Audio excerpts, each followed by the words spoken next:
1.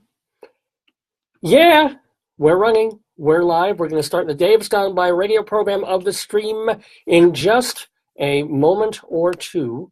Moment and a half. Let's even that up with a moment and a half. I'm Dave Lefkowitz. My darling and adorable wife, Joyce, is there. You can see her hand with our sound machines. Yay. So, yes.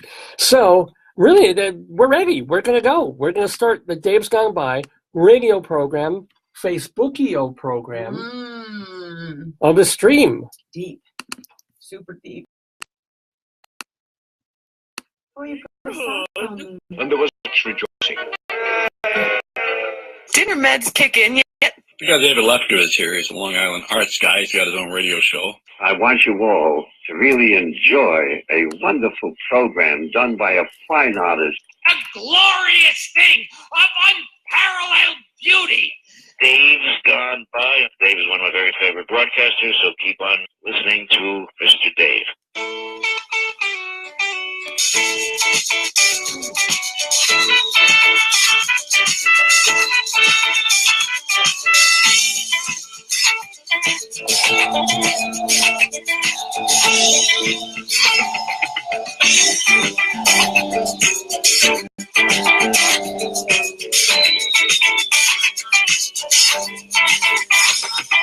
Tropical hot dog night. Like two flamingos in a fruit fight. Well, there goes the neighborhood. Good morning, everybody, and how you doing? Come closer without getting on cam, so we can hear you and we can hear your wonderful noises that you're making. I'm not saying anything, and you got my arm. I got your arm. Oh, yeah, you can get your arm in the thing, but you have to be near. Actually, you're good near this. I have the frog voice, David. I can't speak. Oh, well, have your tea. Where's your tea? On the floor. Oh, I can't cool. reach it. It's okay. Poor Joyce. And I have to pee, so we got a whole mess of stuff going on. Good to know. Well, let me know when you got to do that. I'll do the sponsors and stuff like that, so you can come back. We'll do Midtown. We'll talk about. I'm fine. I can make it. I'm gonna try to make it through. Well, by the way, making it through with us on this Saturday are, oh my goodness, let's see who's with us so far. Tony, welcome, Tony, and thanks for liking. I go through doing little like things when we promote the show. Thanks so much. Awesome, Tony. And by the way, I'm probably coming to New York for a while. Ask Tony if anyone called him Tony the Tiger. Is he of that generation or too young? No, I know him. Tony the Tiger. Yeah, he knows who Tony the Tiger. He's still the spokesperson for Kellogg's. I don't know anymore. Place. I think he's politically incorrect now. This is Tony the theater guy. This is Tony. We could call him Tony the Theater Tiger. Tony, yeah, the Tiger. No, I don't know. I don't like those hybrid words that aren't real. It makes me nervous. Fair enough. Yeah. Anyway, welcome Tony and welcome Melissa and welcome. How about this? El Tigre. Tony. Yeah. Well, what's Italian?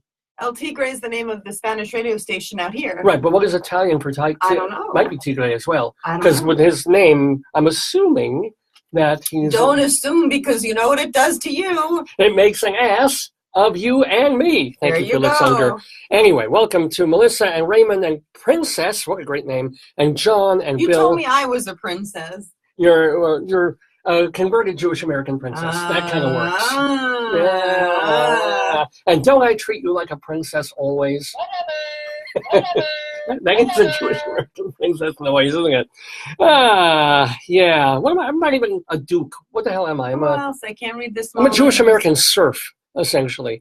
No. So far we have a few people watching. Hopefully we'll have a lot more. Thank you for the thumbs up, Tony. Tony. Oh, Michael, welcome to Michael and Bill. So here's the deal. We always have a great show. Every broadcaster says that. We have a great show for you today. We do. No, your guest is, I think, going to be very interesting. Very, very fun guest in the neighborhood today. We have someone who is, I know, I'm going to say this and you're going to go, bleh. I'm going to say he's a life coach, motivational speaker. And you're going to be like, okay. Is it me? No, it's not you, Potato. Yes. You're a catch-uptational speaker, Mr. Potato. Okay. But we have a lot about potatoes today. I'm just saying. Oh, but our guest is really funny, really lively. He was a radio host many years ago. He is now a podcaster still. He's also an author. And what else is he? Does he write? Does he write about? What are his books about? Well, he wrote a book. His book. Now, this is a man. This is the great part. Yeah. He's a life coach, motivational, making people feel good about themselves. Get your stuff together kind of guy, yeah. So he wrote a book. Yeah. And the book shares the same title as his podcast. Yeah. And the name of both the book and the podcast is Surrounded by Idiots. Isn't that marvelous? That's kind of negative. I know, of course. So my daily mantra is that I will protect myself from negative energy, but also give positive energy to the people around me, so share the energy. That's kind of negative energy. That's sort of a negative energy. So FYI, I don't think he'll explain it that way, but that's one of the things that attracted me. Yeah, but maybe when you say that, it means you're defensive. Like, oh, I'm surrounded by idiots. You're not taking personal responsibility. That's probably what I think that's where this conversation might go. Now, I won't be talking to this fella. His name is Tony Dufresne. Speaking of French Canadian, another Tony. Yeah, that's right, Tony. Tony's listening to Tony. Remember the band Tony Tone? Yeah. Was it the third one was different? Yes. Tony. Of course. So Tony Dufresne will be with us in the neighborhood talking to, not me, but Rabbi Saul Solomon, of course, who is his own anti-motivational speaker. Who needs the most help, yes. That's true. The most interventional help, yes. No, it's funny. Rabbi Saul, the other day, he felt, oh my God, I'm surrounded by idiots. And he was in the fun house in a hall of mirrors. So it was kind of... There you go. Anyway, so he's going to be great fun to talk to Tony Dufresne on Dave's Gone By. Oh, and by the way, welcome to Drew and Nancy. Welcome, and good morning to you, Nancy. And to Kathleen. I don't think we've heard from her before, but welcome to Kathleen. Hello. Maybe she's a Kathy or a Katie. Some Kathleens do Katie, Kathy, Kat. I actually heard Kat, which I like, the name Kat. I think hers is actually Moish. No, her name is not Moish. It might be. Her Hebrew name might be Moish. Nancy. People are giving me balloons, and Stefan said hello, and Tony again, and Nancy said, oh, hi, Troy. Nancy. Yay.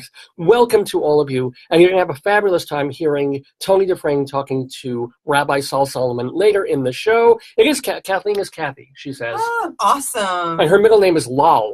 No, that's laughing out loud. Oh, okay, there you go. You're not up with the new lingo I don't know the kids. It's TMIS, too much information stuff. There you go. Yeah. That's the new one. Yep. I've got that slang down, baby. You're hip like a whippersnapper. Oh, yeah. And you know what? Come on. What? I am DTB. I am down to broadcast. The other joke, I used the word hullabaloo yesterday. Really? I said, what context? I don't want to get involved in that hullabaloo. And people laughed. I was like, isn't that a common word amongst the youngsters? Hullabaloo. What is it? It hasn't been a common word amongst the youngsters since 1937. Hullabaloo. I love the word. It's a fabulous word. It's like mishigas, or it's like rambunctiousness. It's got that kind of hullabaloo. It's like the chaoticness. Yeah, I think there was even a TV show called Hullabaloo. I might be confusing it with Hootenanny, the folk show. I'm serious. But I do think there was a TV show called Hullabaloo. But, oh my God, Tammy from my high school. Tammy, hello, welcome. And welcome to everybody watching in the neighborhood on this Saturday morning, July 7th, 2018. Kathleen said 1960s was Hullabaloo. It was a dance program, wasn't it? Hullabaloo was like an American bandstand thing. That's it. I don't know. I don't know why it came to my mind, but I thought when things are chaotic, it's like a hullabaloo. I mean, that's like very, hullabaloo-y. It's like... Nancy is like, no, it was a TV show from either the 60s or the 50s, but that's what I think it was. It was pre-Dick Clark or same era of just get up there, teenagers dance. I went deep into the Jungian stream of consciousness for that one. Because I'm just not that smart. Hey, and welcome to Lynn. And yes, Nancy says there was a show called Hullabaloo and Hootenanny as well. Was there any, let's see, was there a show called Mishigas? That would be a great show. Soul Train, remember?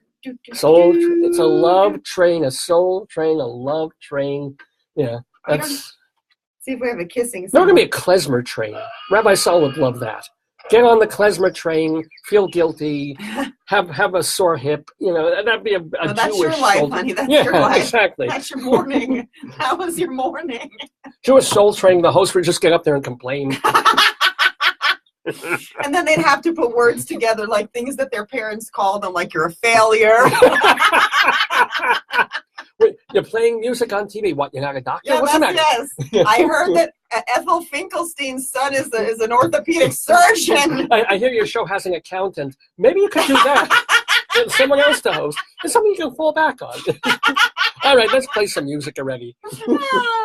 Oh, Shindig. That's right, Shindig, Kathleen reminds us. Shindig, that's a good one. And welcome, Kathleen, from Hollywood, or Kathy, as she says, from Hollywood, California, to Nate and a couple of other. Oh my God, we have 14 comments already. I can't read them all, which is wonderful. You know you can't. Welcome. You can't read English, honey. Me read English, not good, bad. No, there you go. Where's my notes? I need my notes. So anyway, by the way, here's the book that this fella did. He's very cute. Oh, he's a good-looking guy. And he's a very lot. attractive man. Yes. Yes, he is.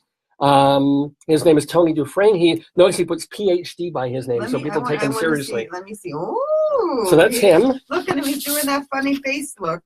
I beg your pardon? Like, what else are we going to be doing on the radio program today? Oh, and welcome to David. Speaking of friends I know from high school and probably junior high as well. Look at this. There's a thing called Goals, Suck, and Puppy Power. Oh, puppy power.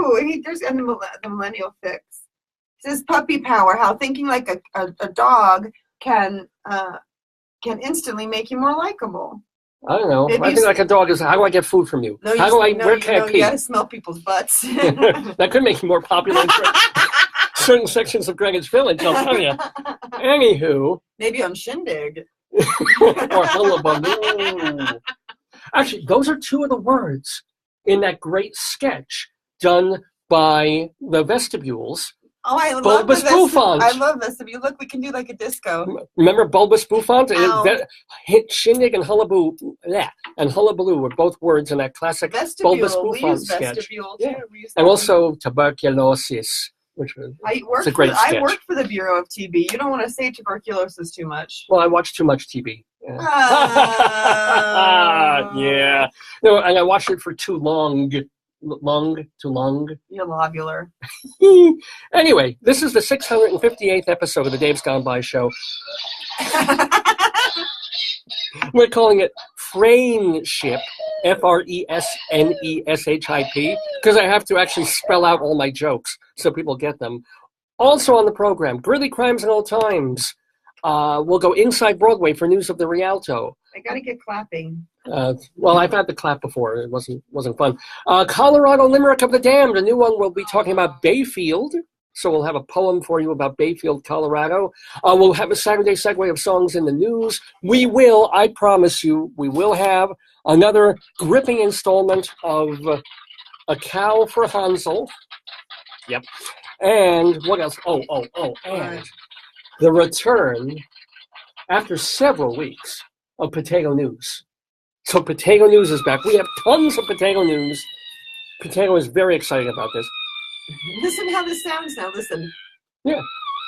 Oh, there's more modulation now. Yeah, she's going in there. She's more singing it. I'm worried we're going to lose that battery. Oh, dear. Well, the other ones are dead. Oh. This works. Anyway, welcome to Mary and Gina and Glynis and so many cool people. Thank you for comments. Kathleen is now... Listen, I think we should call Glynis Lynn. That would be a nickname for Glynis. Well, why not call her Linus? No, because Lynn. I think Lynn would be Linus, like her but that's not her name. That could be her stage name. Okay, Glynis, are you okay with your stage name being Lynn? And Gina, can we call you G? G, no. What? Mary? No, we call her Na. Gina could be Na. How about Mary? Yeah. Ma. Hey, Ma. Hey, Ma. Hey, Ma. And my friend from high school, he's also David, which is really confusing. David. Oh, that'd be nice. We call him D2 for David II. I like that. D2. That's cool. And by the way, I was mistaken. Kathy was from California, and now she's in Las Vegas. So wherever you are, I heard it was, I just spoke to our old friend Jeff Goodman this week, who's doing okay. Good. Is he in Vegas? He's not in Vegas. He's hoping to move to Vegas at some point in a bit, but he's done some stuff, good stuff. Tell Kathleen, you know who lives there, Kathy? Ron from the Jersey Shore and DJ Pauly. They both live in Vegas. Yeah, they both live in Las Vegas. She might know them. But what she does know is that it was like 110 there. My God. Yeah, it's pretty brutal there this time of year. So Rather okay here. Warm, Yes. but manageable here in Greeley, Colorado, where we do the Dave's Gone By Facebookio program of the stream with my friends Potatoes, my darling, adorable wife Joyce. Yay! So before we get to Greeley Crimes and Old Times and Potato News, what do we have to talk about this week? We have to, how was our 4th of July? Well, I would like to say that we stayed up very late for us 11:30, and we played Scrabble. Yeah. You have to understand, folks, I'm an English adjunct, English professor, Kathy a writer. said it was hot. Oh, I've heard of them, never met. No, okay. Yes, it's very, very, very, very hot here now. Oh, dear. Okay. That's a lot of berries. They don't even have room on the weather map when they show the berries. It's like they show 108. Very, very, They say very, it's very. too damn hot. Yeah, that's their Doppler. It's their Doppler Very 4000. Wow. You should have been a weatherman. What a fabulous name! I'm not going to say this person's whole name, but her first name is Gigi. Welcome, you know what I would call her? Gigi. What? Giggy. Oh. Your nickname should be Giggy. It'd be lovely. Well, welcome, Gigi, to the neighborhood on this Saturday, July 7th. There's Kathleen with her lol again. Okay, she's lolling about. But 4th of July. No, I was explaining that I'm a reasonably intelligent person. I know nothing of math, science, history. That it's all out of my head. Oh God, no. Or physics, your fave. Physics disaster. I have some facility with logos, with words. Oh, putting words David together. is excellent. He won a script writing award for language. I did. Yeah, I won the best script award. Award-winning writer. True. Great. And I'm teaching English composition here at this university. But that's different than using words like M-E-M. I know. Those are not Scrabble. Listen, I'm just telling all you people, Scrabble words are not real. They're not real. E-M is not a word. What was that word we had? It was mean. It was a word I never heard of. I don't remember. Meme. That we were playing Scrabble with two of our friends, the wonderful Friendy. I don't know what it was, but Wendy would remember. She's smart. I had to ask twice what the meaning was, and now I still don't remember either the meaning or the word. And it was a real word. It was a perfectly good word. It was a Scrabble word, and they're not real. They are, unfortunately. I think the person who made the Scrabble dictionary was high on the ganja. I think so. Like, let me make a word. E-H. That's a good word. No, it was probably a friend of either Merriam or Webster. And said, look, I've invented this game. Challenge, right? If I beat you in arm wrestling, will you make these words next year? Will you allow them? Crazy. So it bothers me that I cannot win at Scrabble. But listen, David, tell them their friend made beautiful I beg your pardon? What do you call it? Oops. Oh, Kathy mentioned Scrabble in her book. Oh, what? Tell us what book that is. And speaking of books, welcome Karen, librarian, where I used to work. Oh, library lady. Woo-hoo. Hi, library lady. Librarians are hot. Yeah, I totally agree. We she made a beautiful what? The Mexican thing, yeah. They were enchiladas. No. They weren't. They were the other thing. They were my God. lomatils. They were wrapped in corn. Yes, Huskeritos. They were delicious. Yeah, oh we had a lovely all-American pepper. Mexican meal. It was North America. Yes. Maize. Yeah, I was amazed by it. Yeah. Corn. There weren't tortillas. Tamale. That's it. Thank you. No, actually, we had them a couple of days ago. We probably won't have them tamale. We'll eat something else tamale. That's comedy right there. See, I am good with words. Kathleen wrote a book called Guiding Kathy, A True Story. Well, there you go. And Scrabble is mentioned somewhere in that book. So there we go. And welcome to Scott also, and Karen and all our friends of the neighborhood. So, okay, Scrabble night with our friends. We had awesome. Yummy Mexican meal for dinner, but it was great. Yes. We weren't hurt or anything, but it was annoying with the fireworks. Well, we walked quite a bit. I got a sunburn. We went and met our music friend, who's beautiful. No, that was earlier in the day. Yeah. But later in the day, it's kind of funny. I belong to this next door neighborhood thing. Tell them it's like a local book, like a local group, right? There's a posting online where all the folks in this neighborhood, in this area, it's a microcosm in a way of what Facebook does, where it's people who live in Greeley and nearby Greeley talk to each other. It's like if they're trying to sell something, if, hey, My roof has hail damage. Can you recommend somebody who does this, or someone who can fix a kitchen countertop? Or invariably, twice a day, it's a lost dog or a found dog. Somebody loses a dog, somebody finds a dog. Unfortunately, it's never the same dog. And they post on this, and they're trying to coordinate with everybody. And there was a guy there who was like, "Dear asshats," this is how he opened his message on our next door neighborhood thing. "Dear asshats who set off fireworks locally on 4th of July, let me tell you that both I and my dog have PTSD. So we sit there, the dog is cowering and peeing itself all night long. And me, I was in a war fighting for this country. And every time a firecracker goes off, I jump out of my skin. You know, if you're going to do firecrackers, go where it's locally sanctioned. Don't be these." And I rail against this every year because I've hated firecrackers since I was a kid. And, Kathleen asks, where do we grow up? I'm a Brooklyn kid. I was born in Brooklyn, lived there until I was 12. And 4th of July terrified me. I hated it. And firecrackers they seemed louder back then. I don't know why. Maybe because in Brooklyn, the buildings are all close to each other. So the reverberations of things like M80s are louder and more startling and sharp. But oh boy, I got my fingers in my ears.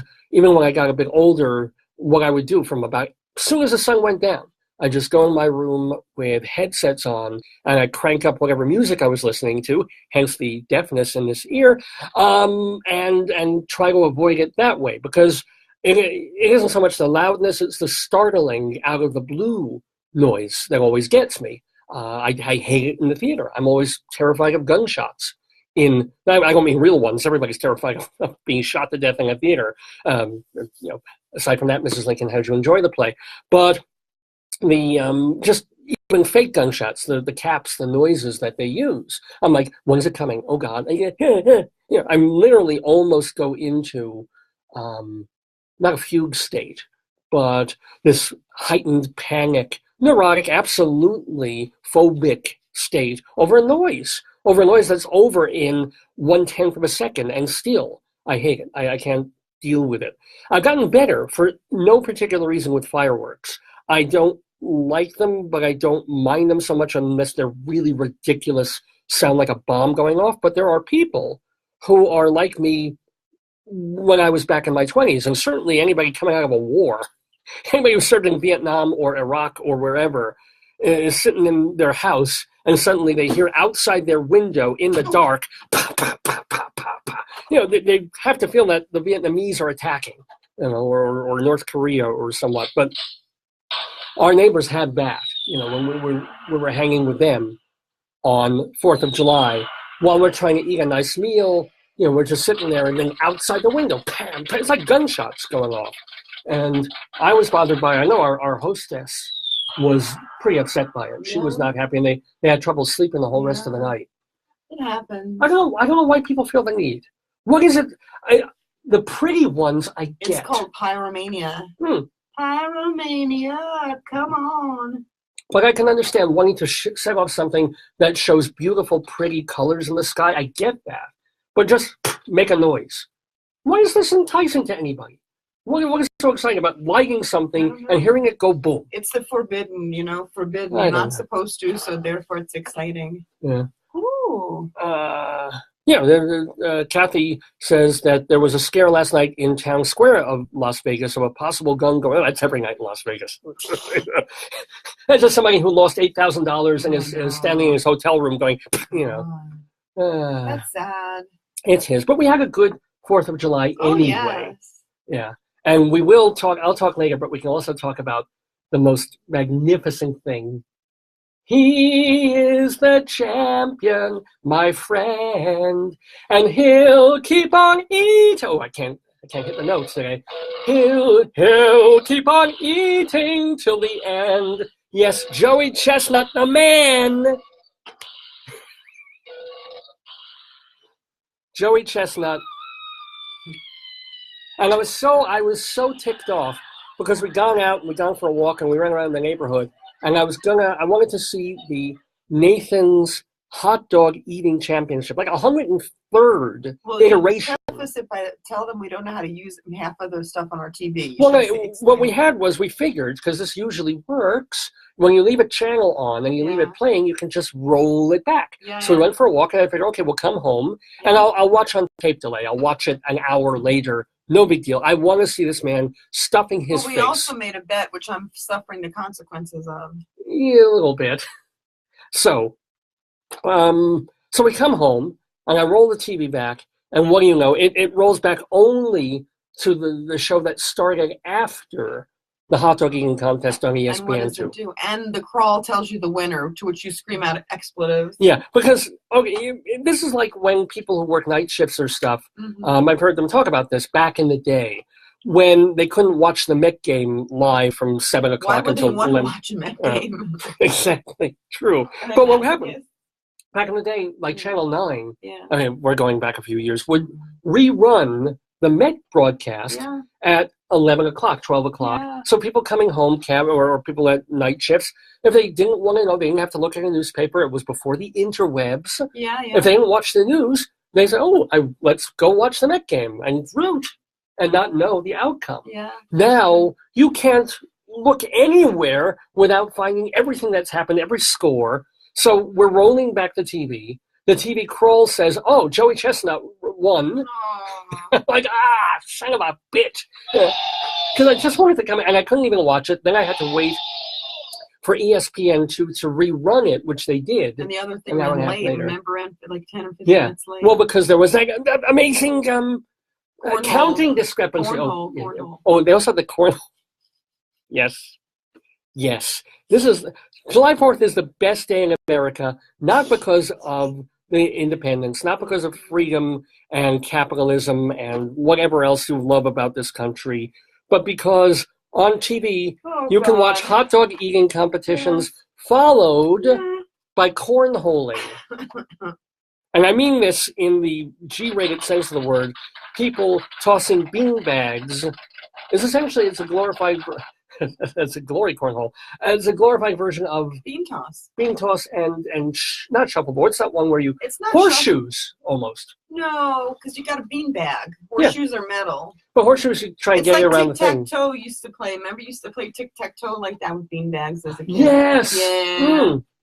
That's probably what it's taken its leap from. So they had a cornholing championship, I swear to you.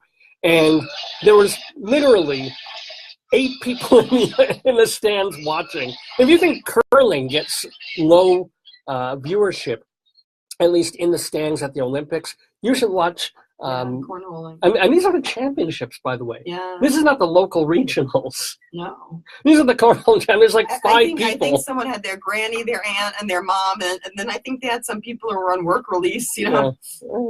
Oh, man. Yeah. The William Faulkner Invitational Cornhole competition, ladies and gentlemen. But, but I did get to see. What?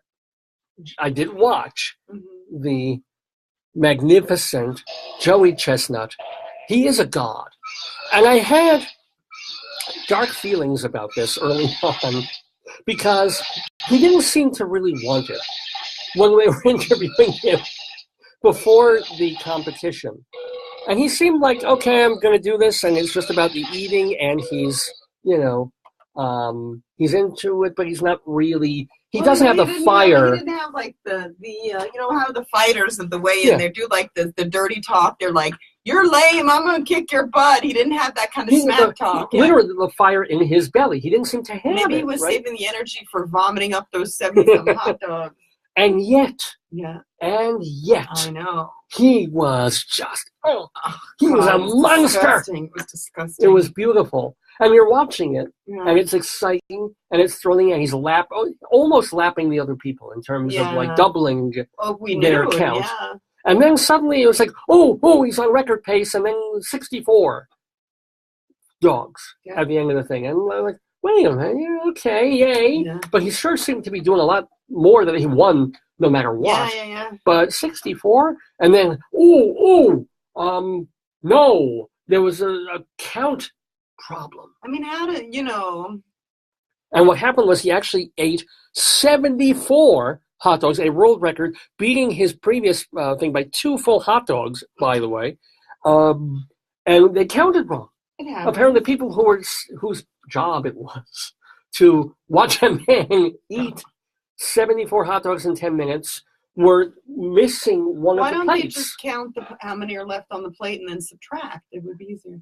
Right? Because they can't put it on their body or they can't put it anywhere. I don't get, and thing is, even if you are watching like him picking stuff up off the plates, if they had not looked at one plate, his count would have been 32. But maybe they just missed. Maybe at one point he was doing singles and he went to doubles. Yeah, that could be. That could be. And by the way, congratulations also to Miki Sudo. She's the Japanese or Asian lady who won the women's hot dog eating championship. She was not remotely on pace of her own record. She had like 39. It was like, I mean, congratulations. She won. Well deserved. But come on, 39. Yeah. But Joey, 74. He's a freak of nature. God, hey, I think it's the teeth. Because he has the weirdest teeth. Yeah. And every tooth is a different size or hangs down a different direction and level. I wonder. I think no teeth is like, if you could manage that. I don't know. Who was there? And I feel also really bad for Sankagi. I thought, what's the guy I thought was going to win? That was, Sankagi seemed like this challenger coming up. He wasn't even in the top 3. Really? But when they properly recounted, he was number 2. So that's why, if I were he, I might think of suing somebody. Because imagine you're in the middle of a competition. You think you're doing really well, but your eye is on the score and you're watching the other guy. So he was lowered, or he was rated. In other words, like Joey, his count was lower than it should have been. And when his count was tallied properly, he had, I think, 60. Whoa. But the thing was, when he was doing it, it was in the 40s. Yeah, but you can't go by the count. You just got to eat. You shouldn't look at the count. I guess, but you do. I wouldn't. Oh, by the way, Fred, we're just, after we talked about 4th of July, Fred tunes in. Welcome, Fred. And welcome, Nika. And welcome to Tom and all the cool folks who are watching in the neighborhood. As we're talking about, 4th of July. We're covering that. Oh, look, an otter. No, that's old. That's I can. You probably don't want to hear me complain about the bank, so I'll do that later. No, I'm going to complain. It'll take me 5 lessons. Well, this is something that gets my goat. It makes me mad. So a couple of weeks ago, Joyce and I, we have. It's not really a tzedakah box. It's a piggy bank sort of a thing. Mm-hmm. But I'm not really a great humanitarian, and it's not like we're swimming in money. So we're going to open the piggy bank and take whatever's in there and just deposit it or spend it on something that we really need or want, right? We should spend it on charity, but it's not. It's not a tzedakah box. So we open the thing up, and out spill nickels, dimes, lots of pennies, and a bunch of quarters. Yay! So maybe we can go out to a nice lunch or something. Yeah, McDonald's, buy, a fork of flora, our dog needs. So, just take that and, So out it spills, and I spent like an hour and a half counting out what's in the, separating them into little piles and things like, You can't imagine what it takes to make $1 in pennies. It's like takes up half the table. But 100 pennies, boom, $1, yay! And then 4 quarters. Ooh, okay. So I put them into individual plastic baggies, so I know exactly how much money we've got. Yeah. And I've got like $30 in quarters or something like that, and $3 in pennies, which weighs more than the $30 in quarters, of course. And then some dimes and nickels and stuff. So total about $50 that we have put away just by taking change that we still get here and there. Or, I am still the kind of guy who will pick up a penny off the street. So, and I'm excited about that. Great. Let me go to the bank and get rid of this and deposit it, or maybe take some cash, etc. Right? And you were like, no, you kind of like go to the supermarket, do the Coinstar thing, because those are fun. Yeah. You put the thing in the thing, you watch it, and it's a Coinstar, and I'm like, no, Jew that I am, because it's like, if you take $100 and you put it in the Coinstar, Coinstar will give you $88 back. Wow. It's taking $12 out of your money just for doing you the favor of counting it. I'm like, Wow. no, it's my dough. 1% all right, but 12%? No, I'll go to the bank. That's what they do.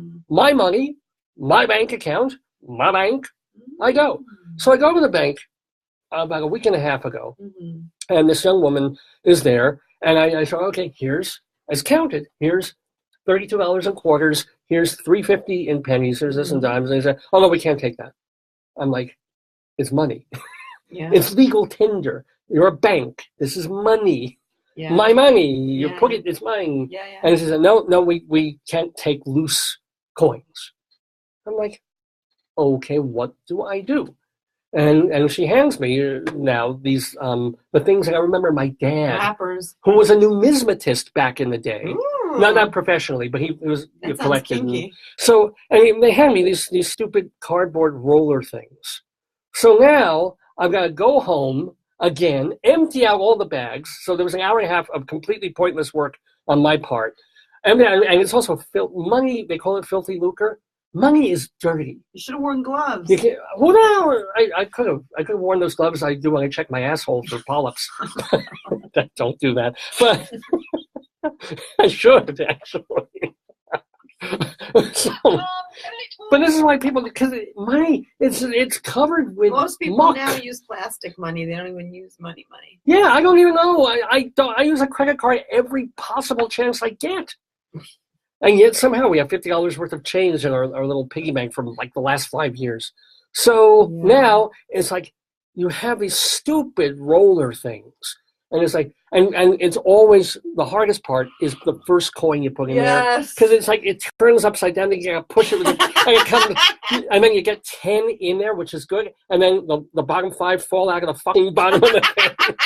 And you gotta put them back in and start to, then you push and you crinkle and you move. That's good. It's good exercise. Huh? Oh, what an unbelievable, ridiculous waste. I spent, there are people, lawyers, who charge $400 an hour. Yeah. Right? I spent 4 hours overall trying to save $50 in coins.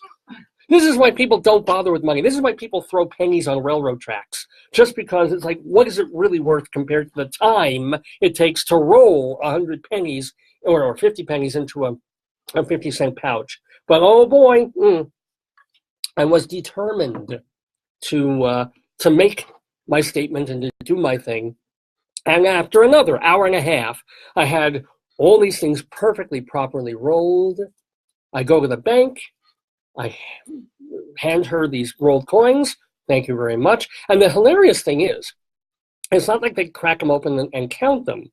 So I could have been off here and there by a dime or a penny. I could have put in like 49 pennies. Or Canadian penny. Yeah, right? I'm assuming eventually they'll find it and dock my account. But essentially, she looks at the rolls and takes my word for it that there's 10 quarters in here. What is 10 quarters? $2.50. No, so it would be something like 30 quarter, whatever you fit in a quarter thing. They're taking your word for it until I guess eventually it goes into this big bin where they smash everything out and say, you thought you had 10 dimes, but you only had 9. So, but they took it. They did. So hooray! But what a pain in the nuts that a bank won't take money. I'm not asking them to take chickens as barter for something. I'm not asking them to give me a loan on account. This is technically legal tender. It's more legal than marijuana.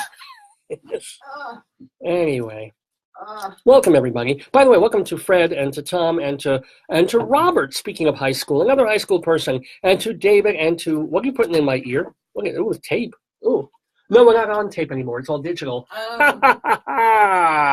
That's humor. That is humor. So let's see, what else do I want to talk about? And last thing before we get to Greeley Crimes and Old Times.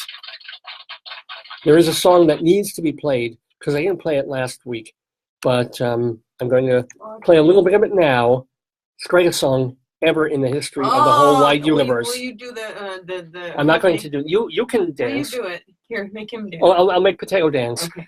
We just discovered this song. It's about 8 or 9 years old, but we found it kind of accidentally on the interwebs, and we just love it. So we're going to play a little bit of it. If iTunes would let me.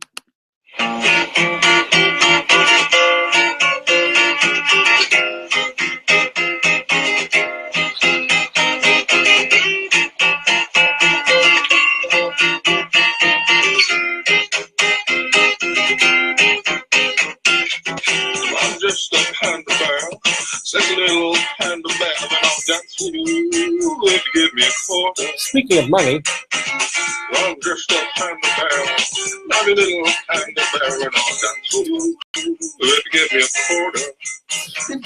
this is what they have to I'm do. just a panda bear, sexy panda underwear, and I'll dance with you if you give me a quarter.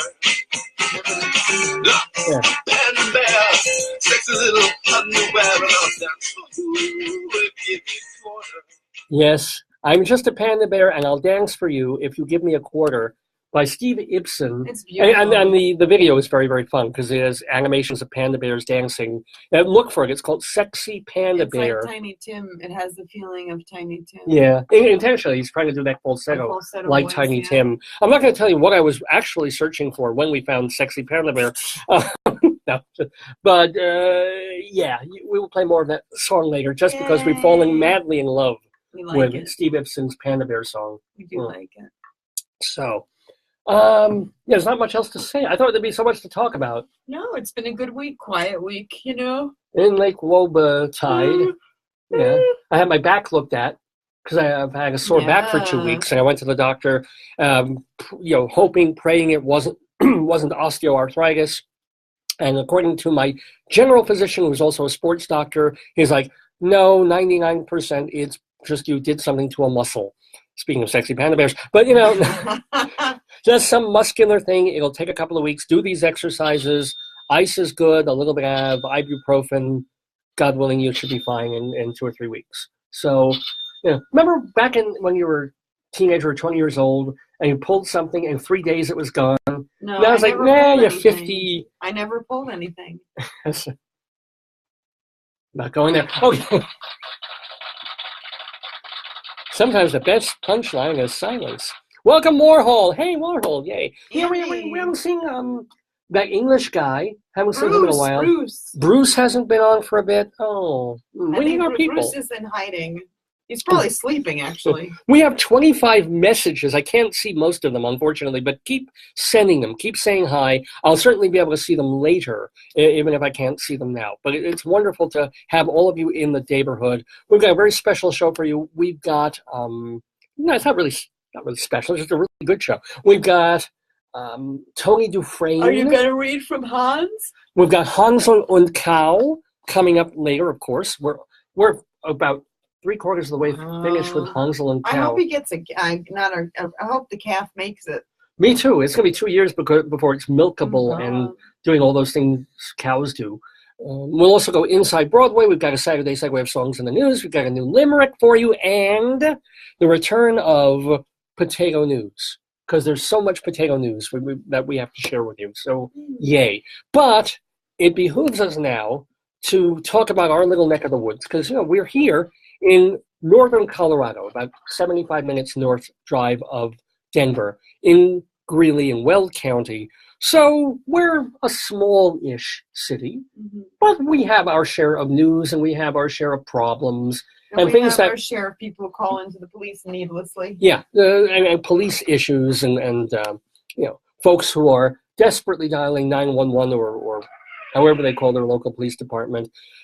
Our local newspaper. Psychokinesis. Oh, I actually saved it just so I could show an actual copy. Oh, really? Of the Greeley Tribune. Ta-da! Sublime.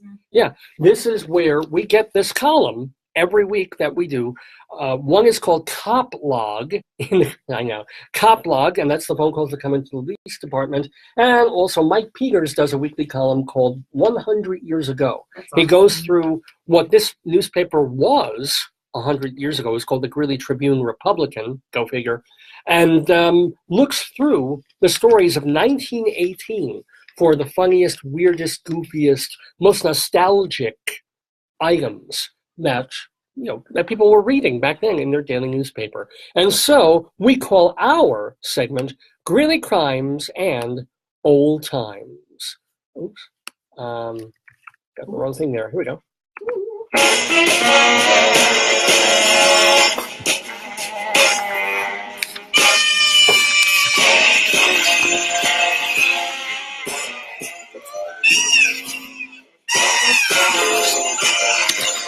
Tra-la-la-la. Tra-la-la-la. Some noisy Tom Waits music there for Greeley Crimes and Old Times here on the Dave's Gone By Facebookio program of the stream. And by the way, I think we have, John just logged in. So welcome to John, on this Saturday, July 7th, 2017. Are you ready for some exciting... Yes. Wait, I just had it in front of me, and now there it is. Okay. I lost it. Our first crime of the day. Uh-oh. Greeley police responded to 52nd Avenue, Wow. where a dog owner received a note from his neighbor Yeah. that read, "I'll be your worst nightmare if you don't provide for your dog." Whoa.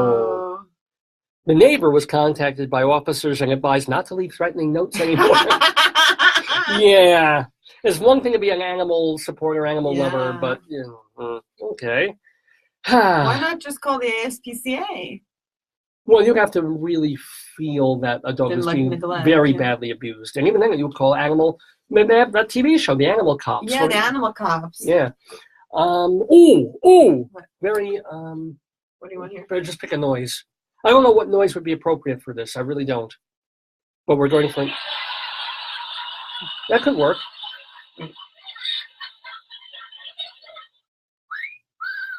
Maybe. Yeah, that's good. That's good. We have a pronoun alert. Pronoun alert. Ladies and gentlemen, we have a missed pronoun, because I am an English teacher after all. I thought I was Miss Pronoun. Oh. That's my drag name, Miss Pronoun. That'd be your drag name, Miss Pronoun. I would like that. Yeah. No, I want to be miscommunication. Oh, that'd be cool. You could say what you conjugate with me, things like that. Misnomer. Hey, excuse me, your participles dangling. Oh, my goodness. Yes, it'd be fun. Well, what was it? We had when What? a former friend and I were looking for an apartment in New York. We were hanging together, and the real estate person who was helping us look for places in the village near NYU, her last name was Fortune. Oh. But, every time we had to deal with her, and his dad was kind of helping because he was sort of a muscle man, wasn't going to take any crap from people who were going to try and screw us. Here he would go, now, Miss Fortune. Oh, that's funny. That's why you call Misfortune. Which is, your name is Misfortune. Yeah. Anyway, but this is a pronoun alert. You ready? Yeah. Police responded to 25th Avenue and 15th Street. Wow. For a report of a car that looked like it was in a bad crash. The driver was passed out inside, and it looked as though a pole was sticking out of the rear end.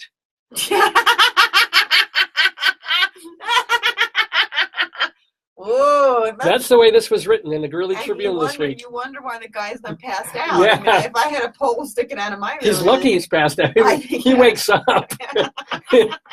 Better he's asleep, let me tell you. Oh, my God. Let's watch our modifiers, shall we, folks? Okay, indeed. Oh, 6-year-old Oliver Howard of Gill was found unconscious with a head injury. God. This is not the pole guy. This is 6-year-old Oliver of Gill. Gill, yeah.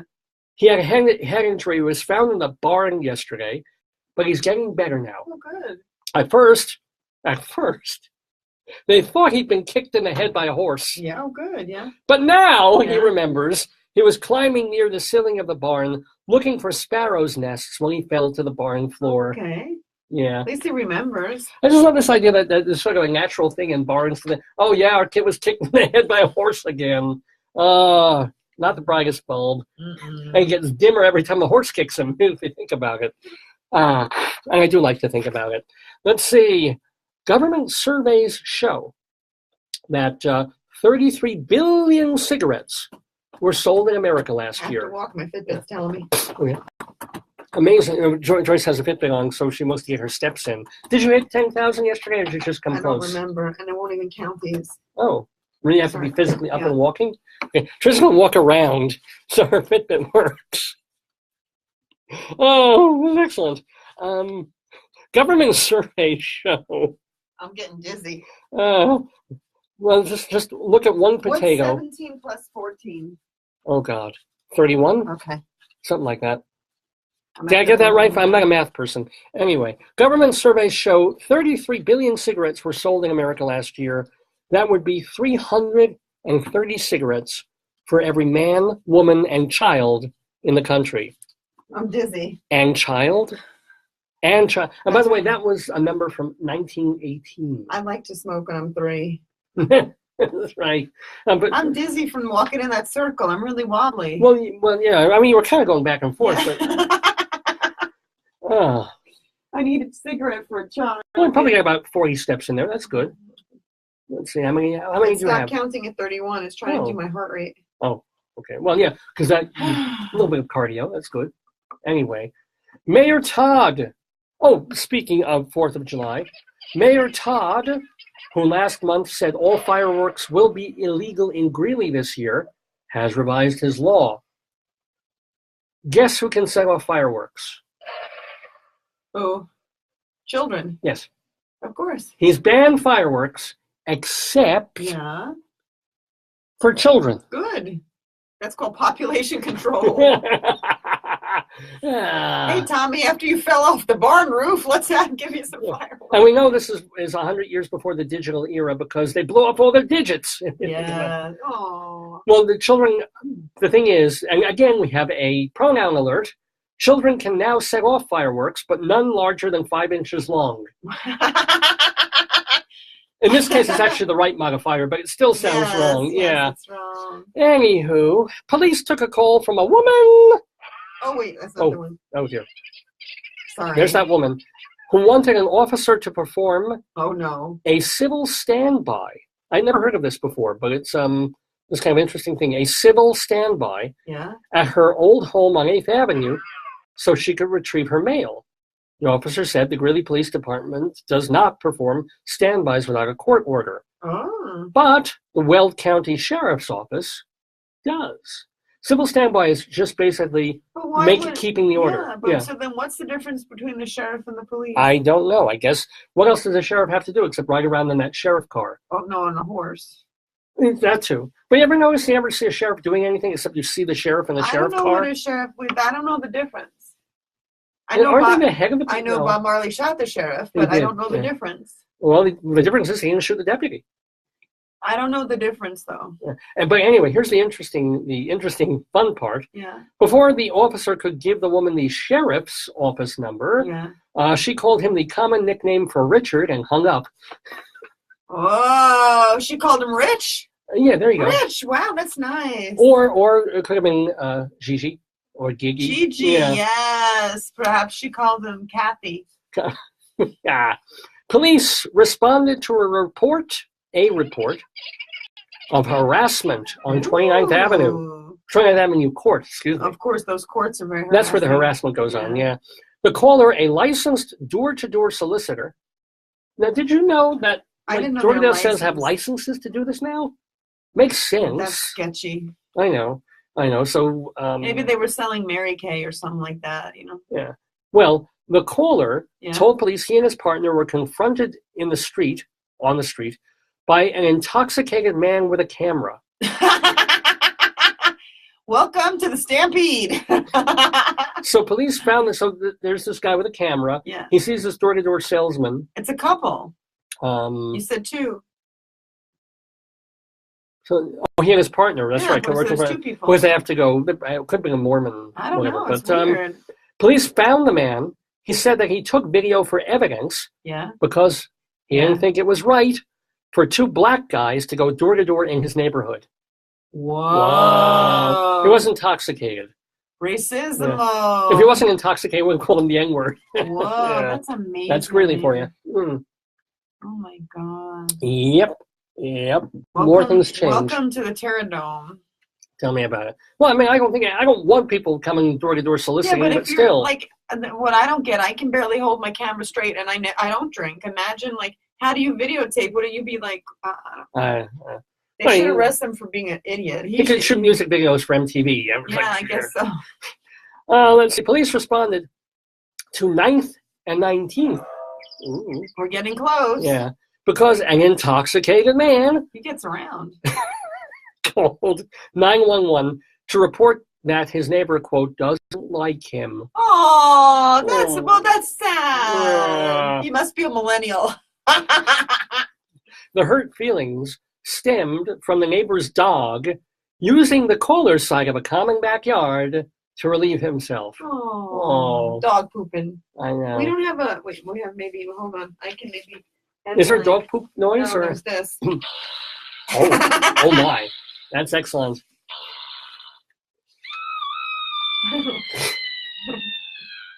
Now, this is exciting. We were talking about sport. I haven't even been following the World Cup. I think they're to the semifinals now. It's real close. Just FIFA there. Boop, boop. And, of course, the Coney Island hot dog eating and cornholing contest that they had on July 4th. So we were talking about this a week or two ago. Remember our beloved Paul, the psychic octopus? I know. A beloved memory. Paul. A blessed memory, honey. I know. The squid. Yeah. They don't say cottage, they say squiddish. He's in a better place. He's in a better place. So Japan has its own answer now to Paul the psychic octopus. Yeah. Rabiot is what they call him. I don't know what that means. Rabiot. Ask Fred speaks Japanese. Fred, does rabiot mean anything, or Maybe is it means just octopus? It could. Well, that's taco, or isn't it, or taco? Yeah. That's cooked food. It's like pollo versus chicken. But chicken is a pollo, isn't it? No, but pollo is the cooked chicken. Gamina, right? Something is the chicken. Okay. Well, this is an octopus named Rabiot in Japan, a giant Pacific octopus. Whoa. Caught by Kimio Abe. Uh-oh. Rabiot rose to fame because he correctly predicted the first 2 World Cup matches for Japan. Good job. A win over Colombia and a draw with Senegal. Whoa. This is cool. He can predict draws because they got 3 separate areas of the tank. Yeah. So the octopus makes predictions by moving to one of those areas. So it isn't just win or lose. He predicted a draw. But what does he do? Just stand in the middle? Yeah, he just goes and squats down in some area of the tank and makes his prediction. Don't you think people are reading in way too much to animal behavior? Well, here's the bad news. Oh, no. Rabiot's owner thought, as great as he was going 2-0 for the World Cup, Rabiot's owner thought he would get more money by selling the squid than promoting it. So Rabiot was sold and turned into meat. Yeah. People are eating Rabiot as we speak.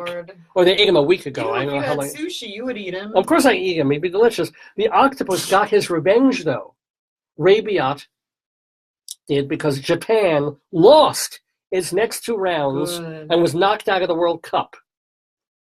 Meanwhile, I love this, though. It's like when we saw baby ducks and you said they're delicious. No, that was horrible. No, I said that about little children, too. So. But meanwhile, Achilles, the Russian cat. Oh, you talked about him last time, yeah. He's 2 for 3. He predicted Russia beating Saudi Arabia and Egypt. However, he incorrectly backed Nigeria over Argentina. You know Argentina's going to win. Achilles is just lucky he's not in Vietnam or Korea, or else they'd be selling him for meat too. God. But anyway, long live Rabiot, and God love Paul. Paul, our beloved, because Paul was like 8-0. You loved him. You just loved the way he looked. Yeah. He was so cute, and he went down. He got every answer right. If we ever make money, we can get those tanked people to make you a huge tank with an octopus. It has to be a little one, Yeah. I would. And then he could predict the Tonys. Yours would do the Tonys. You'd put different Tony Award. Brilliant. And he'd go in there like, blah, yeah. No, I know you don't like to be on camera, but could you do that octopus move? It's so cute. Please do the. No, it's not. It's funnier when you do it. Do it. Do it. No. Put yourself here. Wait. Okay. All right. Joy's going to do it. And make the noise. Blah, blah. That's an octopus blah. move. Use your hands too. Blah, blah, blah. Potato. Oh, we have potato. That's 8. So there we go. No, that's 6. No, he's got 4, 5, Oh, 6. No, 8. Wow. Wow. Okay, good. Is that what you wanted? You're watching Dave's Gone By for no particular reason whatsoever. Oh, honey. It's 10 o'clock in the morning, Mountain Time, here in Greeley, Colorado, in northern Colorado. I'm Dave Lefkowitz. That's my darling, over there, is my darling and adorable wife, Joyce, doing the blah, blah octopus moves. It is July 7th, 2018, the 658th episode of the program. We're calling it FRESNESHIP, in honor of Tony Dufresne, who will be our guest in the neighborhood later, with Rabbi Saul Solomon. We'll go inside Broadway. We've got a Saturday segue of songs in the news. We have a new limerick for you. We have more of Hans und Cow, and very, very shortly, the return of Potato News. Yay! So let's do a little bit more of... now, do you also want to be here for Potato News? Because I know that's exciting. Well, I want to make tea, so you're going to give me your keys, then I can come back. Oh, okay. Well, we'll just unlock the door. Yeah. Hold on. Not now. Oh, you mean, yeah. I mean, I got to go in your office. The main office. Oh, I see what you mean. Okay, cool. But let's do a little more Greeley Crimes and Old Times. Are you ready? Because I'm not. I need to be caffeinated. I hear you. Police responded. We're doing Greeley Crimes and Old Times. Police responded to 10th Street and 48th Avenue because a prairie dog was caught behind a row of shelving. What? What would be on a marmot's reading list? I don't know. You know, Sarah Playing Tall. I think they probably read like vegetarian recipes because that's true. Gardening books and things about like maybe social, like bowling alone. Social capital. And the popular children's book Holes. Yes, they'd love that. Yeah. And things about being together because they're very communal. I know. Yeah. So I hope they got them. Maybe Marmot elder housing for when they get old. They want to read about that. Yeah, they do. Isn't Marmot elder housing just smaller holes closer to each other? Oh. That's cute. And then each hole has a little ramp and a bar they can hang on to when they're showering and pooping. Yeah. That'd be cute. Like elder hostels designed for prairie dogs and marmots. What happened to them, though? Nah, it doesn't say. Unfortunately. Don't follow up on those. Wow. But here's one. Police responded to 16th Avenue and 4th Street for a report of a dog that ate some bacon he shouldn't have eaten.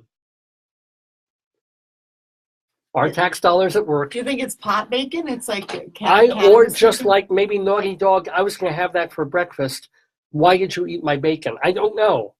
One time we used to go to Pennsylvania and we had a rescue dog called Penny. She was tied to our gate. She was a beautiful shepherd. Yeah. And my godfather's wife left like a meatloaf on the counter. She was doing something. She came back a meatloaf or steaks. I think the dog ate both and it was gone. Oh, yeah. Well, yeah. Gone, yeah. Well, remember what your mom used to call our dog Ufti? What? It was Ufti. Oh, yes. The egg roll kid. It was the egg roll kid. He used to steal food. We had deli. This is going back 10, 15 years. We had deli from our local delicatessen. Yeah. And we had, sandwiches. We were making them, putting them on the counter. And there was an egg roll. Yes. Near the edge of the counter. And when he stands, he's about half a foot. He's a dachshund. Yeah. He's a little wiener dog. Grab it like that? He jumped up. And we didn't see him do it. We just know he did. Yes, we saw the remains. And your mom always called him from then on the egg roll kid. Yes. And so this was the bacon kid. The dog might be in mortal danger, though. Only because I know if I went to the trouble of making bacon in the morning and was looking forward to it, and the dog ate all of it, I would kill the dog. Oh, God, don't say that. All right, I'm just saying. Anyway, let's go back to some old-timey news, shall we? Okay, sure. We shall. I don't know how you have so much energy. You're great. Because thank you. I love doing this. I love this program. The Dave's Gone By radio program. If I could just find the paperwork that I need, it would be even better.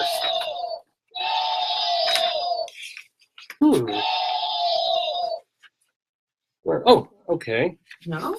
I guess not. Where's my page 4? I don't know. I don't know either. Where's my here it is.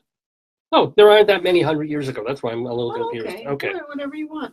It's your show. You're the boss. We talked about this last week.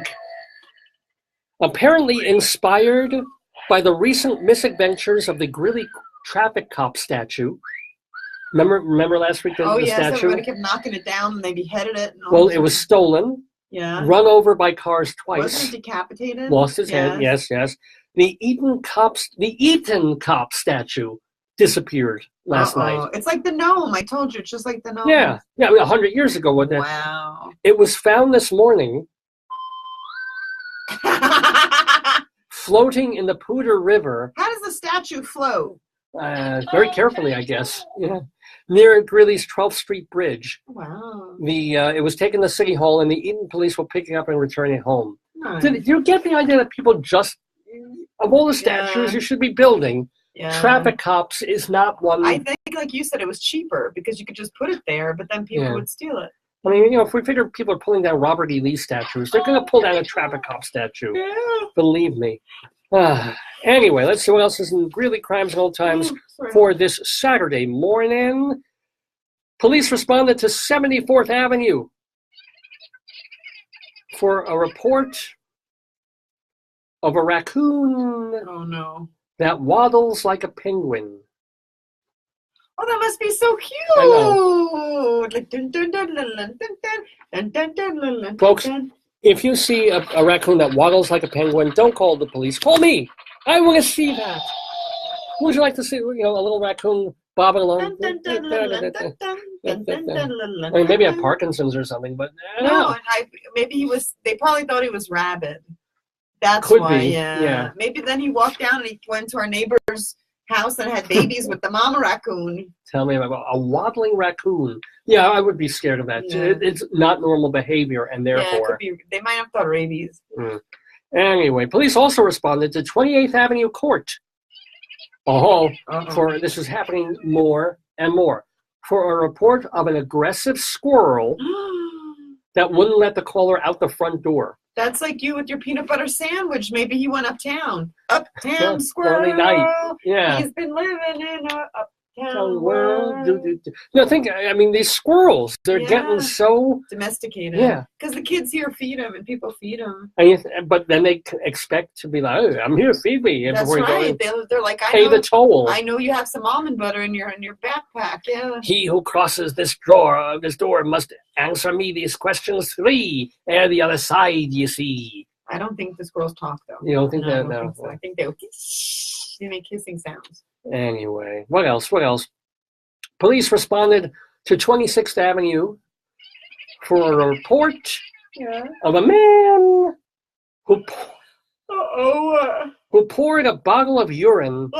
Here we go. From his little taton, out of the window of his blue Dodge Dakota. How do they know it was urine? That's what I really want to know. It could have been Mountain Dew. Yeah. That's the thing. You're driving along. No place to stop. You go. Where else do you pour it in the street? But somebody reported this. What I don't understand is why the guy couldn't wait, because the new Dodge models have special urine cup holders. They do. And I think on the same day, police responded to 74th Avenue for a report of a man hanging halfway out the door of a Jeep Wrangler. What the heck? I think he had one too many bottles of urine. Oh, God. Yes. Thank you very much. We're making good headway on these. Let's do 1 or 2 more of these, and then we'll get to potato news, or you have to go and do your teething. I'll do the sponsors. Yeah. Where are we? I'm just Police responded to a fast food restaurant on 10th Street for a report of a, quote, tweaker walking down the street with a rifle in a guitar case. What was that Almodovar film? It was about the same thing. Y tu mamá también? No, it was the killer who did that. Really? Yeah. Oh, I don't remember. El Mariachi. Oh, well, that wasn't Almodovar, but that was. I never saw El Mariachi. I saw it. Yeah. That's like the premise of the film, yeah. Oh, well, maybe somebody saw the film and saw a tweaker walking down the street with a rifle in his guitar case. The caller said the man was a tweaker because, A, he's so skinny. Okay. And he was sure it was a rifle in the guitar case because, quote, is one of them soft-sided ones. What the heck? So I figures, a hard shell case wouldn't hold a rifle, but one of those cases that are all spongy, you wouldn't pack an expensive instrument. They were eating too much French fries. Could have been. We're drinking too much urine. Oh, that'll do it. That'll make me sick. That will do it. Okay, let's find one more and close off this edition of Greeley Crimes and Old Times on Dave's Gone By.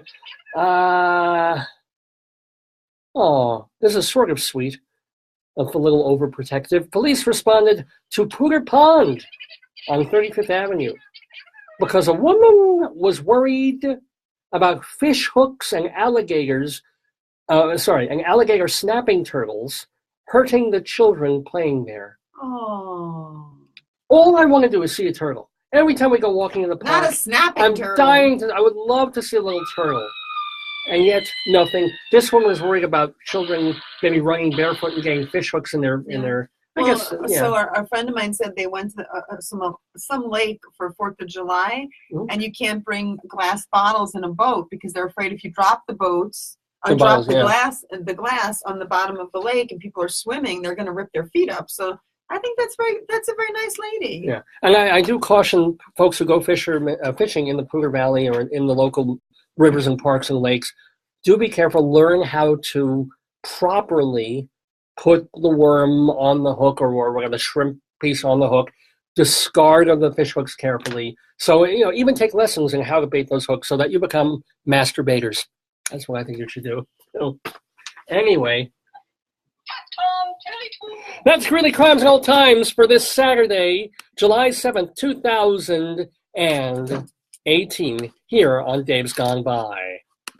Mr. Horace Greeley was no fool.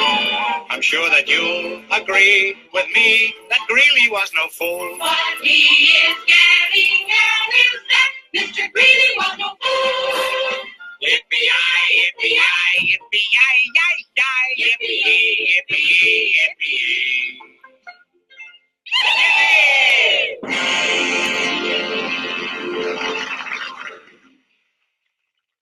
Yes, indeed. Greeley Crimes and Old Times only on this radio Facebookio program of the stream, Dave's Gone By with me, Dave Lefkowitz. Very happy to be doing this show. We've been doing it since October of 2002, back when we were on Long Island commercial radio, if you can imagine. But this is a little cozier, you have to admit. And by the way, welcome to John and Richard and Jay, of course, and my Aunt Esther tuned in. Hello, Auntie Essie. She probably tunes in for like 2 minutes, sees my face, sees that I'm alive, and then goes off to do other things. But say hi if you're there, Auntie Essie. And Mary, welcome, Mary, and all the folks who were not tweeting, but messaging and giving me thumbs up and faces and everything else. Keep saying hi. Keep messaging. I may not be able to read your stuff. I may not be able to see it because of the way Facebook decides to work, but I can see them later after the show's over. And speaking about later on,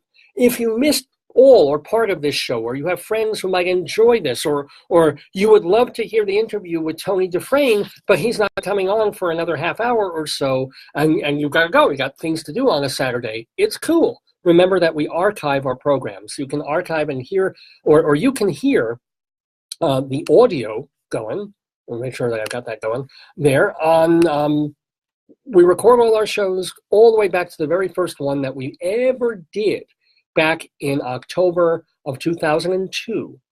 And we have that episode. And we have the bunches and bunches and hundreds of other Dave's Gone By episodes, including the one we did last week, including ones we did last month, last year, 10, 12, 15 years ago. It's a wonderful treasure trove archive of comedy and music and interviews and weird stuff, the stuff that we do every week on Dave's Gone By. How do you get to it?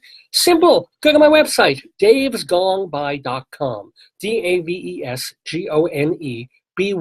davesgoneby.com. And it's all there. It's absolutely free. They're downloadable as MP3s, so it's a podcast, but they're also streaming. So, people are a little hinky. Oh my God, it's a 3-4 hour show. If I download it, it'll eat up too much space, or I don't want to get viruses. There's no viruses, but no, I just want to stream it. You can do that too. And the really cool thing is over the past bunch of months, now we've even been doing the Facebook shows with video.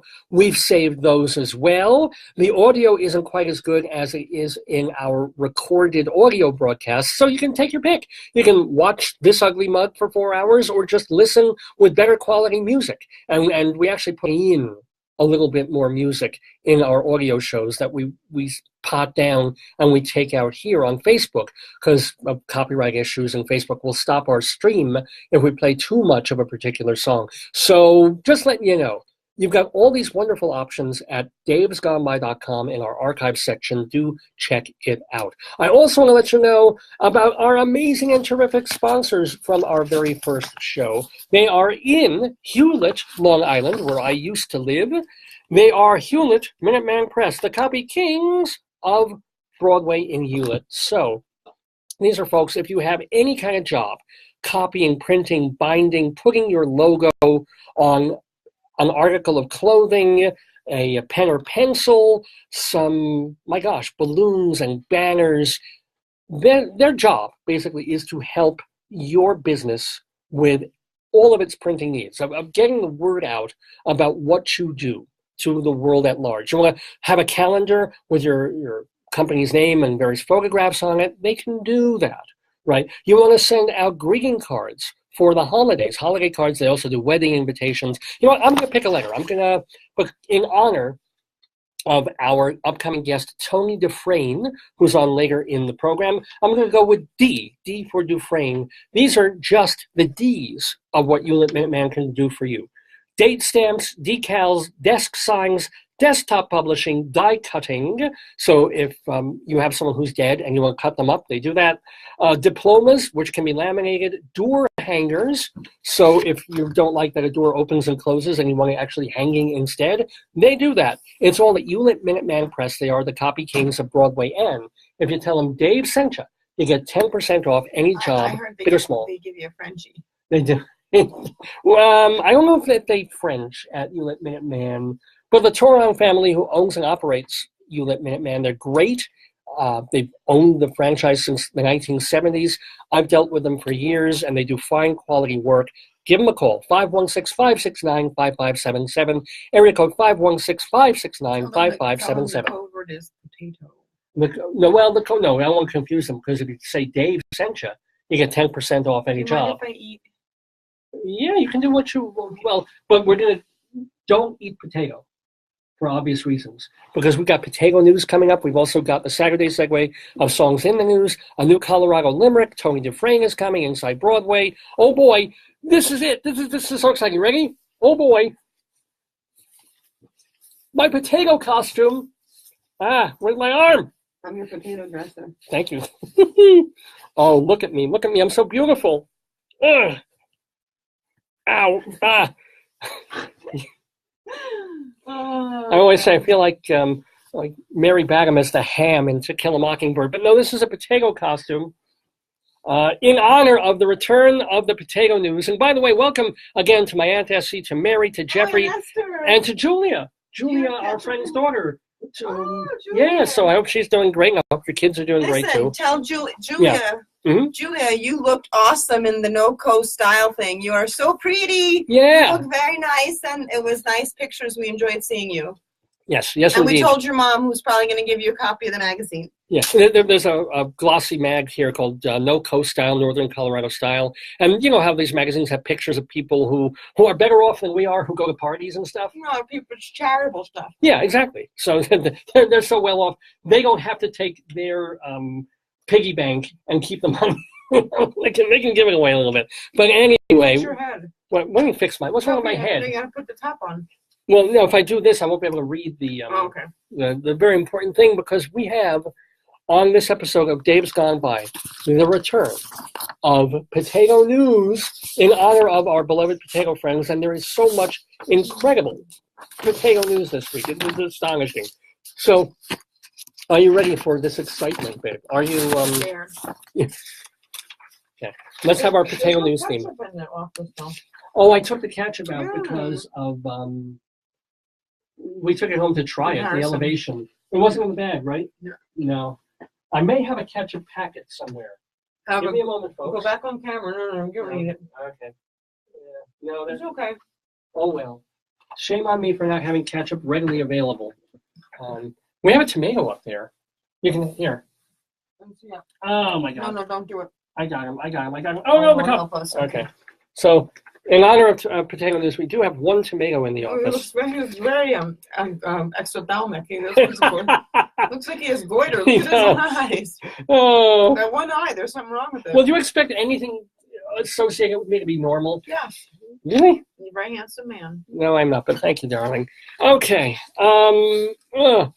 Here, this might work if people can hear me. No. You're gonna choke yourself. Okay, here we go. It's time for potato news.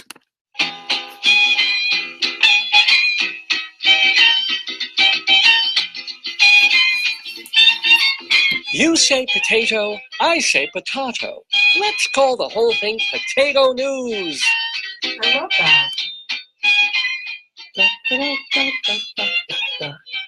Very highbrow. Oh, my browser here. Good morning. Let me do that again. Okay. Good morning. This is Spudward R. Murrow with the potato news for today, July 7th, 2018. We begin with international pushback. Oh, no. Over President Trump's tariff war with the European Union. Uh-oh. Canadian Prime Minister Justin Trudeau, who just weeks ago got along famously with the U.S. leader, has now instituted a revenge tariff on American goods. Uh-oh. Responding to Donald Trump's 25% levy on iron and steel, Canada will slap a 10% tariff on items imported from the United States. Uh-oh. Those include pizza, dishwashing liquid, and, wait for it, no, ketchup. Uh-oh. Oh, I know. That's shocking. Speaking from Lamington, Trudeau urged his... Lamington? How lame. Trudeau urged his countrymen to, quote, make their choices accordingly when considering whether to buy American products. And his choosing Lamington was no accident. It is considered the tomato capital of Canada. Whoa. And it is where French's, a direct Heinz competitor, gets its tomato sauce. As a matter of fact, that is a swipe at Kraft Heinz, which left Canada in 2014 after operating there for 105 years. Shame on Heinz. Well, or they went American. Which if is Trudeau wasn't so good looking. Darn his dashingly good looks. What this means, though, for Americans and for potatoes, is potentially more expensive Heinz ketchup. What? Should this tragedy occur, we will report it right here on Potato News. It is suggested that you stock up on Hunt's, recently voted in a taste test to be superior to Heinz, French's, and Annie's Organic. David, is it going to be like the gas shortage in the 70s? You have to wait online for ketchup? Not only that, but the ketchup that will be inferior to Heinz will give you gas. And you know what they'll do? They'll take away the pumps. If it runs on all the fast food, they'll take away and maybe Toby Kendall will take away the ketchup pump. Woo! Pandemonium! And not sexy pandemonium, but pandemonium. Oh dear. David, you might want to keep tell the Spuds. You might want to keep a couple of bottles of Sir Kensington's on reserve. That's right. Just in case. Wow. It's all right, Potato. We will keep you posted. Very sad. Very scary news in the world. In further international news, Potato Europe 2018 is shaping up to be a terrific time. What is it, Potato Europe? The quadrennial event. You know it's good if it's quadrennial. Well, having it more than that would just be too much. It would be too exciting. It's going to be held September 12th through the 13th in Germany. Around the time of our Potato Day here. That's right. But as I'm sure you know, Potato Europe is the top trade fair for potato professionals. 183 exhibitors from 13 countries have signed on to share techniques of breeding, fertilizing, crop protection, and potato technology. In addition, attendees will receive information on how to promote the position of the potato among consumers. Yay! No, potato, that's where you're a food product. We're the top. We're the big potato. But that's a food product. He doesn't want to be that. Oh, well. But it's about growth. It's about breeding and crossbreeding and fertilization. That's fun. The breeding's fun. They were bred. They were made. There will also be a special organic potatoes meeting point. Whoa. Geared towards farmers thinking of converting to organic crops. And this year's Potato Europe is co-organized by the German Agricultural Society and the German potato industry. And it will once again take place at the Rettergut-Bockerode estate in Sprenge-Mittelrode near Hanover. Bless you. We suggest you GPS it. UPI reports 2 universities in Peru have set a new Guinness World Record for the largest causa. Do you know what a causa is? No. A causa is a traditional Peruvian dish containing egg, shrimp, avocado, and potatoes. Fake potato. That's true. The universities of San Ignacio Loyola and San Antonio Abad del Cusco, which I guess is not related to Costco. Ow, hurting. Wow. See if I can do this. They worked 12 hours together to bake the causa, which weighed over 1,300 It's pounds. good. It's really good. Have you ever had it? I've never It's had delicious. causa. It's delicious. I've never had cows too. Because the food is right. Okay. Anyway, guess how much that? It was 1,300 pounds. I'm very excited. Well, they've got potato nose. It's tremendously exciting. Your turn to the side. They can't see your face. Oh, okay. But you know how this 1,300 pound causa, do you know how much bigger it was than the previous winner? Not that much. 220 pounds heavier. And you could feed the whole town. I like that. That would be. I like those community events where they make food and you could all eat, you know. Well, they're doing it for a good cow's. Oh. Continuing the potato news. Lower this here. People can't see you. I'm a 54-year-old man doing this. Hold Hold the paper down so they don't see the paper there. Well, I'm trying to see it also. The president of one university said, "We are truly." This is talking about the causa yes, still. I know, of course. We are truly proud to have achieved this record. Yes. With this activity, we seek to promote the consumption of Peruvian potatoes on all continents. A food rich in energy with multiple nutritional properties and diverse uses. Yay!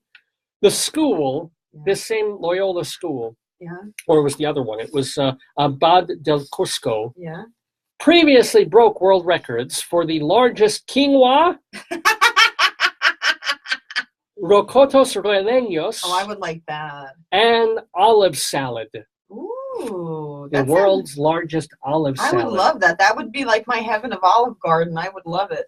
Well, you know, honey, olive you. I'm sorry, this is news. This is serious. Okay, back to the potato news. Lower this down so you have...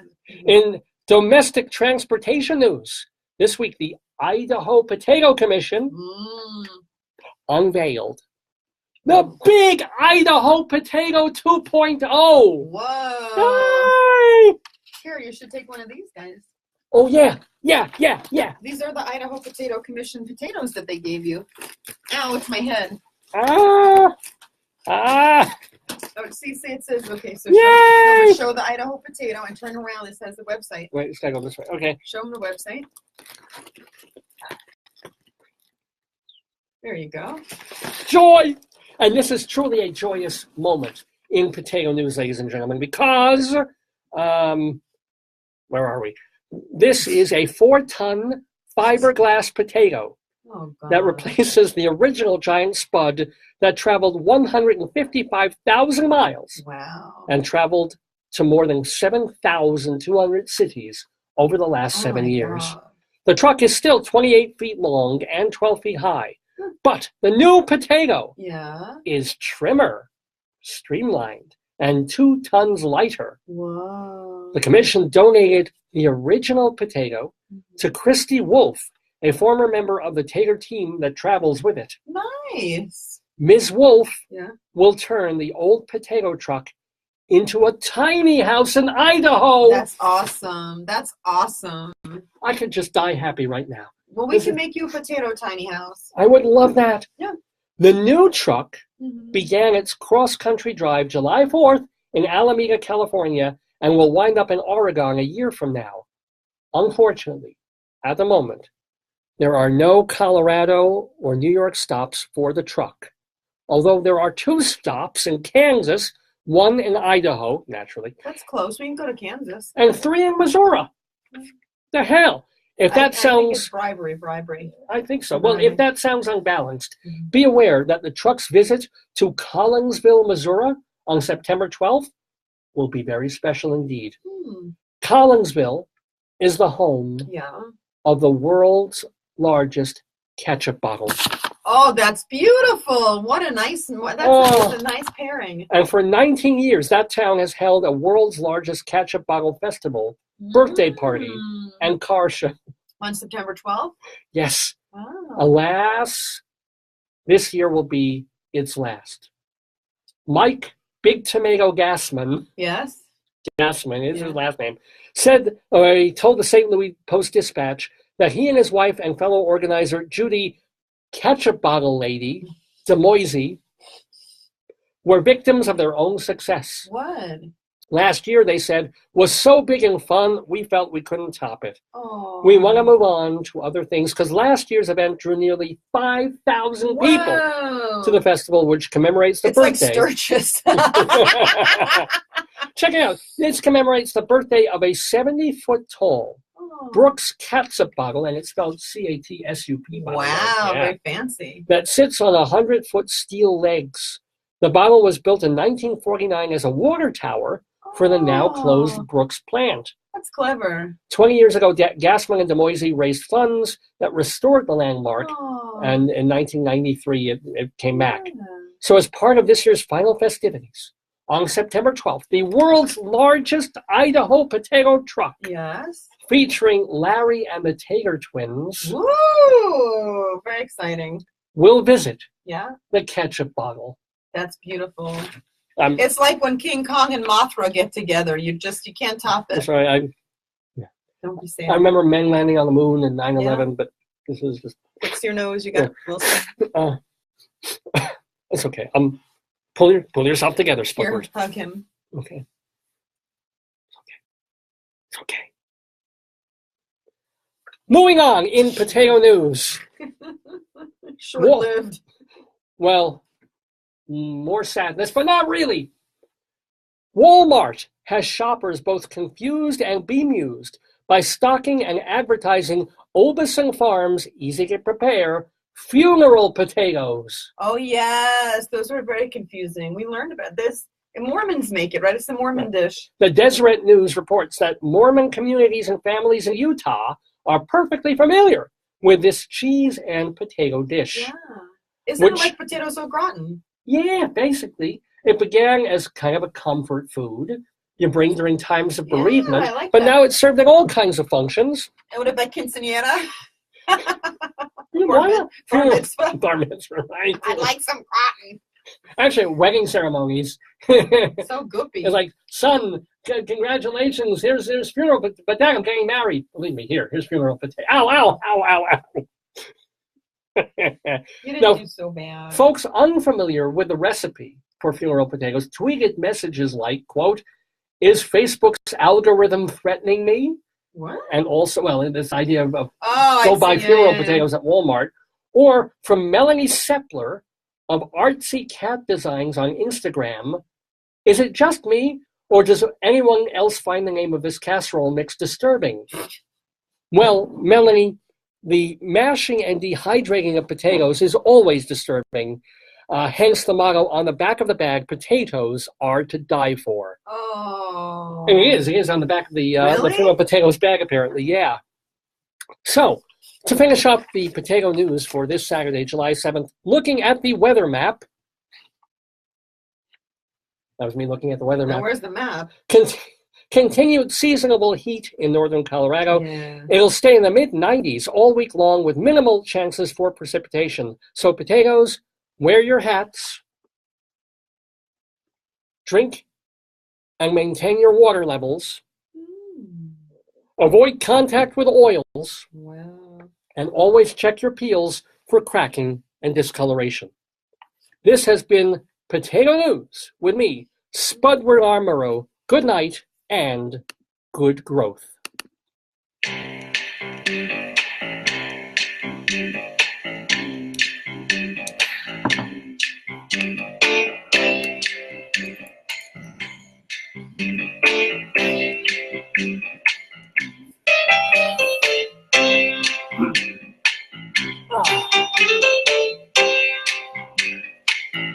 You're watching the Dave's Gone By Facebookio program of the stream with one and only me, Dave Lefkowitz, my darling and adorable wife, Joyce, who has who joins us for the first part of the program, and you're sticking around, which is so cool, because we have so much more. We've got Tony Dufresne, the motivational speaker and podcaster and former radio broadcasting guy. He'll be talking to Rabbi Saul Solomon in just a little moment of a bit. We have a brand new Colorado Limerick of the Damned coming up. We also have a Saturday segue of songs in the news. We'll talk about our friends in the neighborhood rather briefly in a bit. Oh, and of course, how could we have a Dave's Gone By episode without yet another of the endless installments of A Cow for Hansel? Oh. Yeah, that's all coming up. But first, let's get theatrical, because, you know, I'm not just a radio broadcaster. I'm not just a bon vivant and man about town and suicidal depressive. But no, I am also a theater guy, a playwright, an actor, something of a director, certainly have been a theater critic and theater journalist for 30-something years. So we like to do a little something that we call Inside Broadway.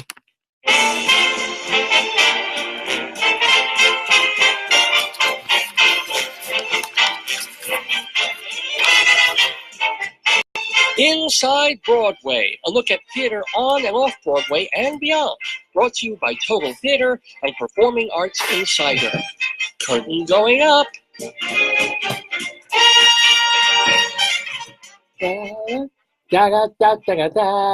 Inside Broadway we go, just to keep tabs on the Broadway season, just because I love Broadway and theater so much. And, you know, and again, I say this kind of frequently, but if you care about modern popular music, you know everything that's going on with Beyonce and Kanye and all those people. And if you care about movies, you know they've got this Ant-Man and Wasp thing because it's all over media. But I care about theater and Broadway just as much, so I like to share that. And why shouldn't you know what's going on in the world of theater? It's not a big week in theater news, I will tell you that. But this is kind of interesting.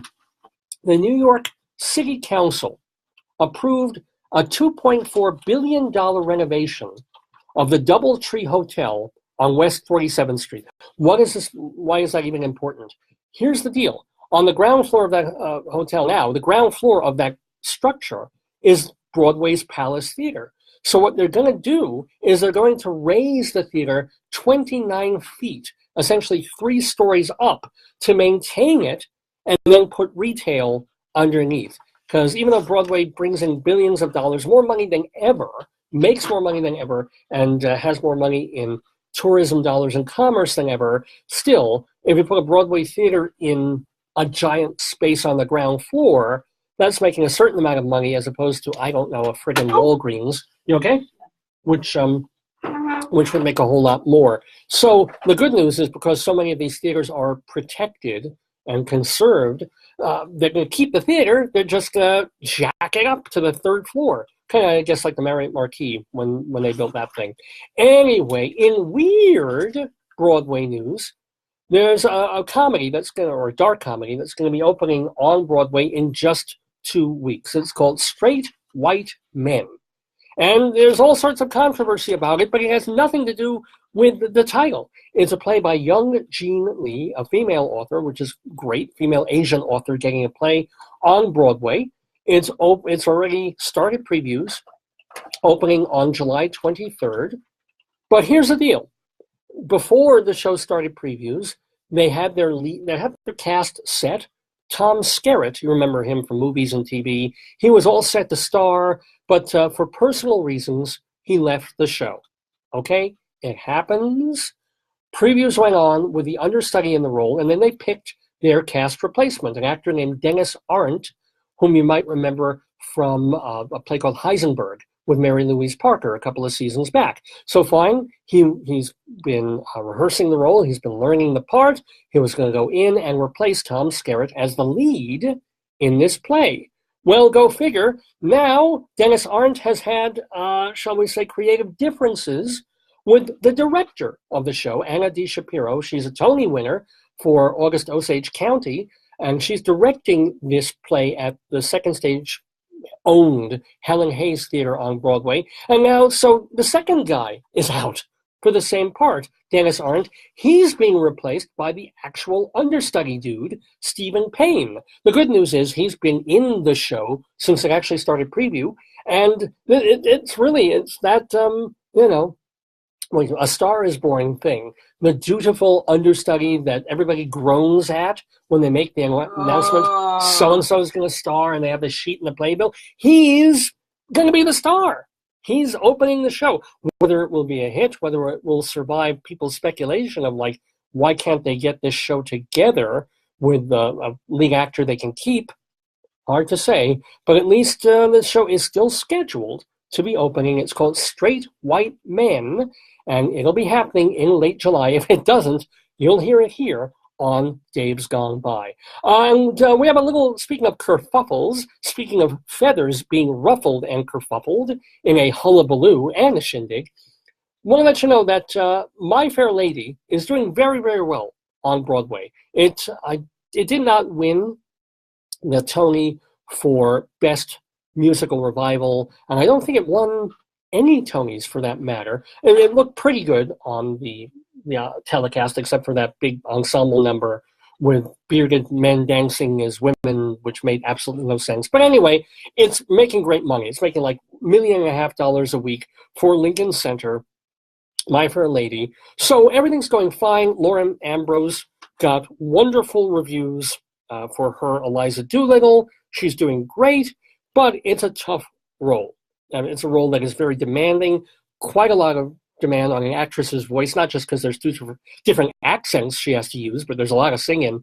So she has now asked producers to do 7 shows a week instead of the typical usual 8. She's far from the first person at this point to ask to do only 5 or 6 or 7 or 8 shows a week. But, she's a young woman. I think she's in her early 30s. Okay.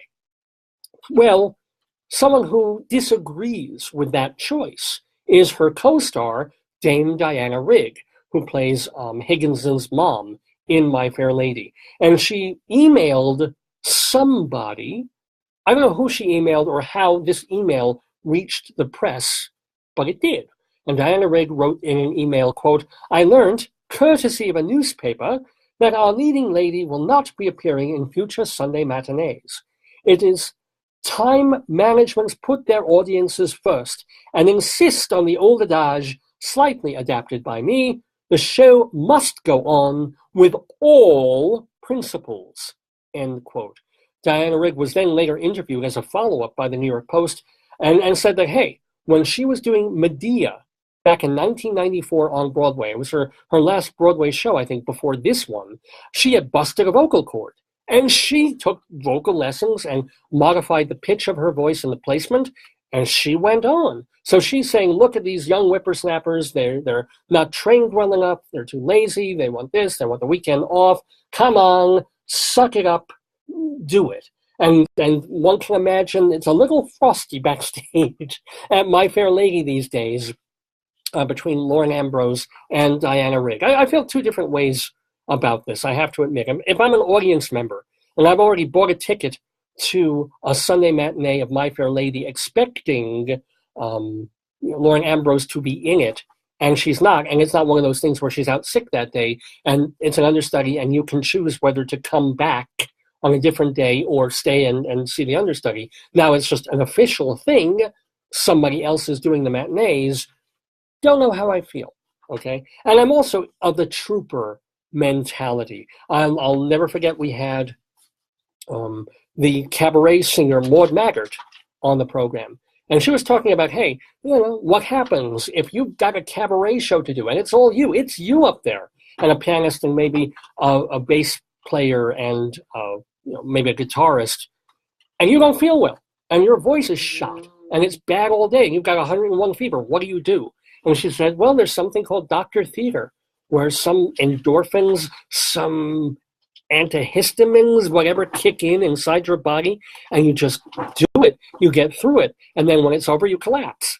but for the hour and a half that the audience is waiting to see and experience you at the very best you can give, you can kind of ramp yourself up to 80, 90% and just get through it. The other side of the issue, of course, is if you're doing that and you're a vocalist, or even worse, a dancer, and you play in pain, are you cutting months or years off your career by pushing through and being a trooper and working it and doing it, and then you realize once the run is over or your contract is up and you stop, that you can't do the next show you want to do because you've permanently damaged some Achilles tendon or some vocal cord thing. So I get that, as well. I do really see and understand both sides of it. I just feel like for all those years on Broadway, actors did, without microphones, by the way, they stood on giant Broadway stages of 1,200 seats, 1,400 seats, and they projected and they sang with orchestras all around them. And they did it 8 times a week because that's what they were paid for. And what's even more amusing to me is that all these actors and actresses, when they were first starting out, coming out of college in their teens and 20s, what would they do? All day long, they would run to this class and that class, and they do stuff with scene partners, and they memorize and work late into the night, and they act every possible chance they could. And then they get on the subway, and they jump off the subway in all kinds of weather, and get ready, and just audition, and then go to 3 auditions the same day, and then a class, and then work a scene over and over. And yet, these folks who put all that physical energy, who would have gladly done 12 shows a week, if anybody would have hired them back then. Now it's like, 8 shows, it's a little too much to do 2 on a Saturday, 1 on a Sunday, that close together. So I see both sides, but as I said, frosty times at My Fair Lady on Broadway. Well, there's nothing frosty at all. I feel warm and toasty about this wonderful publication. It's called Performing Arts Insider, the Bible of Broadway since 1944. This is the place where people in the entertainment industry turn when they want to know every single item about every show on, off, and off Broadway. So it's not just the synopsis and where a particular show is playing in New York, but everyone involved in it. How do you contact them? What are the contacts for the press agents, the agents, the managers? Sometimes you can get the direct emails or numbers of actors, directors, designers, choreographers themselves on every single page of Performing Arts Insider. Let's just yes. Is the editor cute? The editor, well, he's bald. Here's a picture of the editor. Let me see. Hold on, let me show my adoring public first. There he is. Oh, he's a potato. He's a potato in a human costume. But I'm going to flip to a page here. Here's page 38 of the July 1st issue of Performing Arts Insider. It starts with a listing for the People's Improv Theater, which has been playing for a very long time at the Pit on East 24th Street. If you're curious about that, or you're a critic, or someone who wants to introduce somebody involved with the show. Or a TV show if you want to. Or have them on your YouTube channel. What about YouTube? Yeah, I mean, every single show.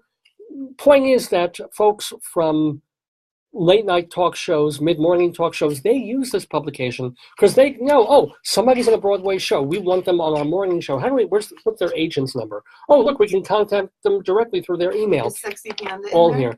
There's no sexy. There should be a Sexy Panda show. I see who wrote. Who wrote what? What? What that thing says. Where? This? No, you just wrote this. No, I see gray. Oh, this. Oh, that was Julia saying Dr. Nancy, your Yes, friend Nancy, says hi. Our whole family is watching. Oh, Lord. Isn't that great? So, yay. So that whole family, every one of you should subscribe to Performing Arts Insider, the Bible of Broadway. I will admit, it's not a cheap publication because it's a journal. But the folks who read it and subscribe to it, they renew year after year because it's the only place that can get all this information. For more information about Performing Arts Insider, go to performingartsinsider.com, performingartsinsider.com, and you can get a single issue if you're in Manhattan at the Drama Bookshop and Theater Circle. Both of them are in the West 40s, but it is the Bible of Broadway. And I will also remind you that the company that puts out Performing Arts Insider has a free website. It's called totaltheater.com. And there are hundreds and hundreds and hundreds of theater reviews for free of Broadway, off and off Broadway, regional theater, international theater, and festivals. All you have to do is surf there. TotalTheater.com. The Criticopia section has all these reviews. There's a periodic section of articles and interviews about the theater, and we're even compiling, since our search engine can be a little bit hinky, there's a new line that you can hit right on the homepage that says, search all our reviews. And we're going back to all the reviews that we've done since the site started. We're not there yet, but we're getting there. Search, honey. Yeah, there's a global, a list of all the shows. It's right on the homepage of TotalTheater.com. I've got to make some hot, sweet love with my wife for a moment. I'll be right there. Hey, honey. Oh, yeah. Oh, yeah. Oh, my back. Oh, my back. Oh, not doing that for another year. Okay. Love you, sweet. I'll see you later. That was my darling and adorable wife, Joyce, here in the Day of Her. And by the way, welcome to Ryan and Jolinda and Sandy and Michael and Julia and Gregory and all the folks who are listening and watching the Dave's Gone By Facebookio program of the stream. We're in the middle of our Inside Broadway segment celebrating the theater and celebrating and remembering the life. Our last item, kind of a sad one, but Gillian Lynn died last Sunday at the age of 92. Lights were actually dimmed on Broadway this past Monday for her. She's a dame, was, because she is the choreographer who did a little show called Cats. Kind of a game changer, whether you like the show or not. She won an Olivier Award for it in 1981.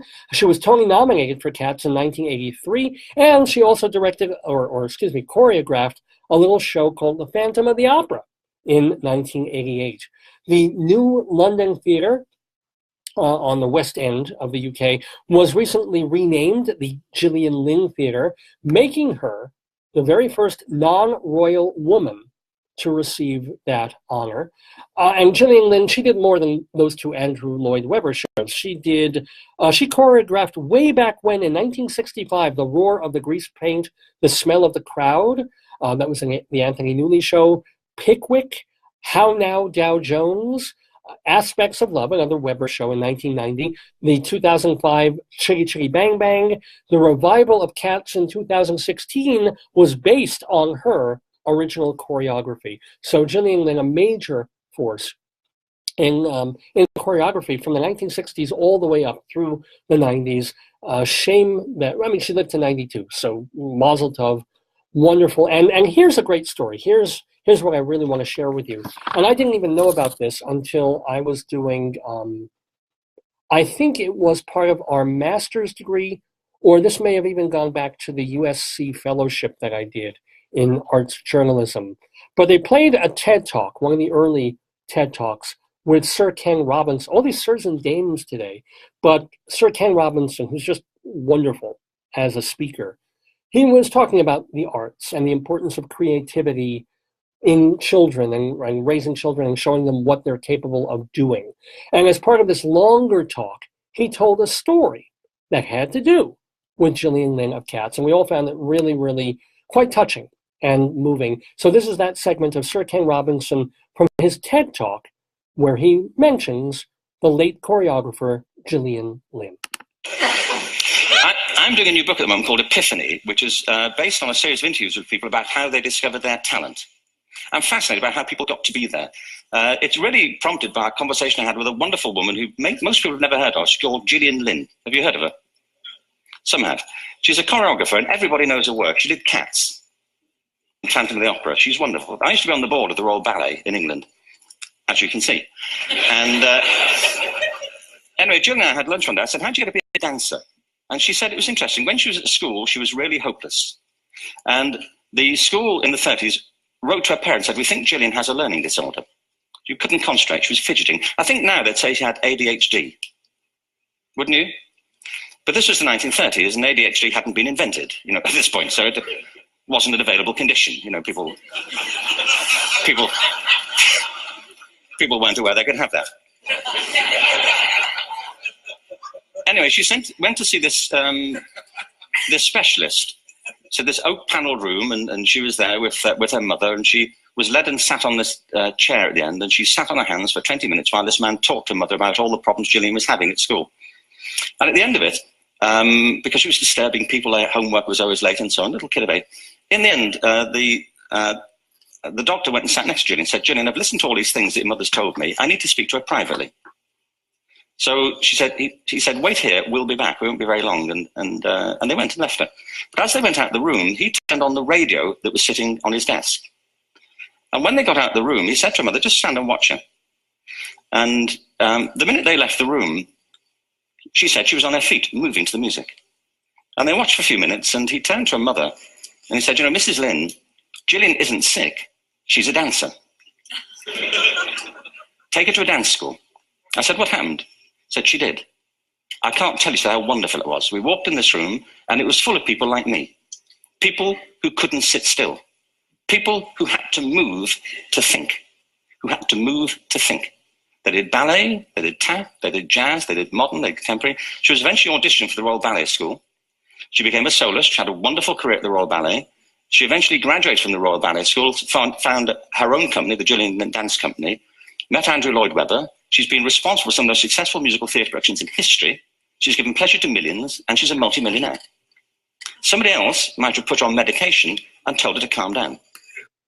That's what they should really tell me. Anyway, that's Sir Ken Robinson from his TED Talk quite a few years ago, talking about the late Gillian Lynn, and that is Inside Broadway for this Saturday, July 7th, 2018, here in the neighborhood where we're 2 minutes away from the 11 o'clock hour Mountain Time. It's about 1 o'clock New York time.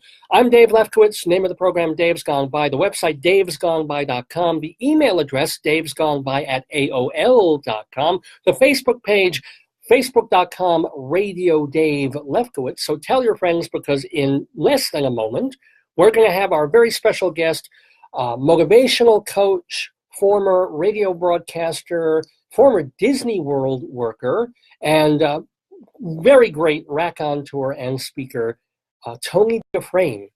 We'll be talking to the great Rabbi Saul Solomon. So I just need to tell you that, well, yeah, I sort of did the ID. It's Dave's Gone By. What else could it possibly be?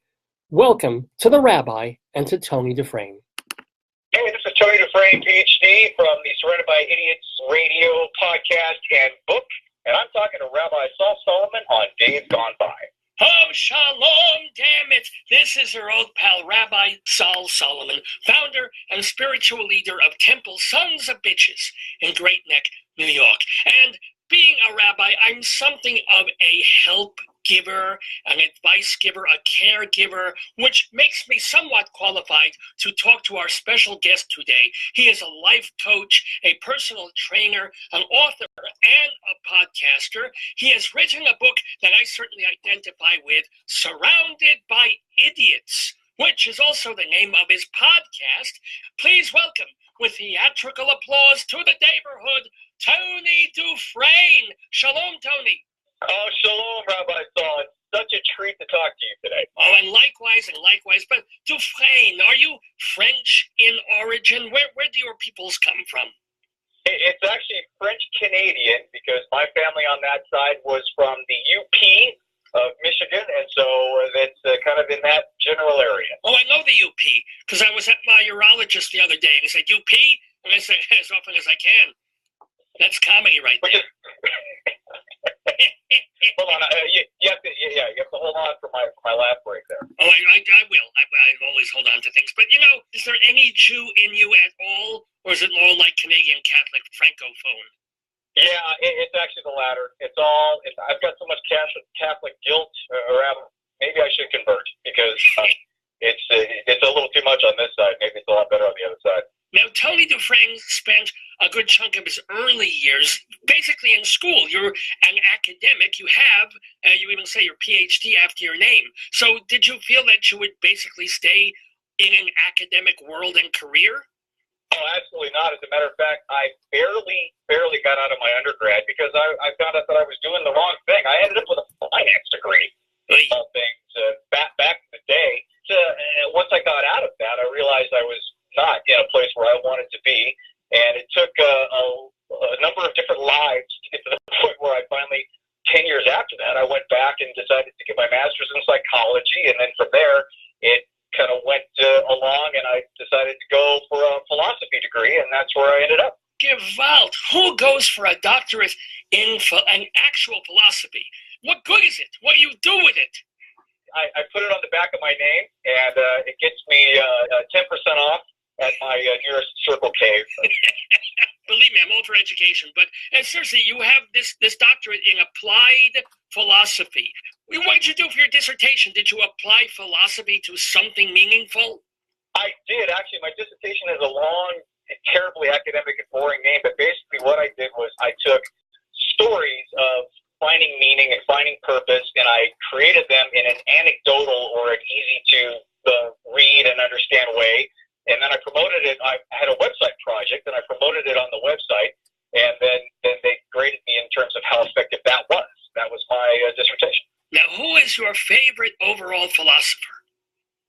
I would have to say, oh boy, there's so many good ones. I would go back to probably Aristotle. I like the first principle stuff. Of course, you got Socrates. You got I'm more in line with the guys that are more cheery and upbeat versus the guys who are the doom and gloomers or the guys who see no meaning in anything. I'd rather have some meaning than not. So that's kind of why I gravitate towards those guys. I'm basically more of a no-meaning guy, as you can tell by talking to me. But this is cool. So there's your academic stuff. But since you did applied philosophy, you've been doing applications all over the place.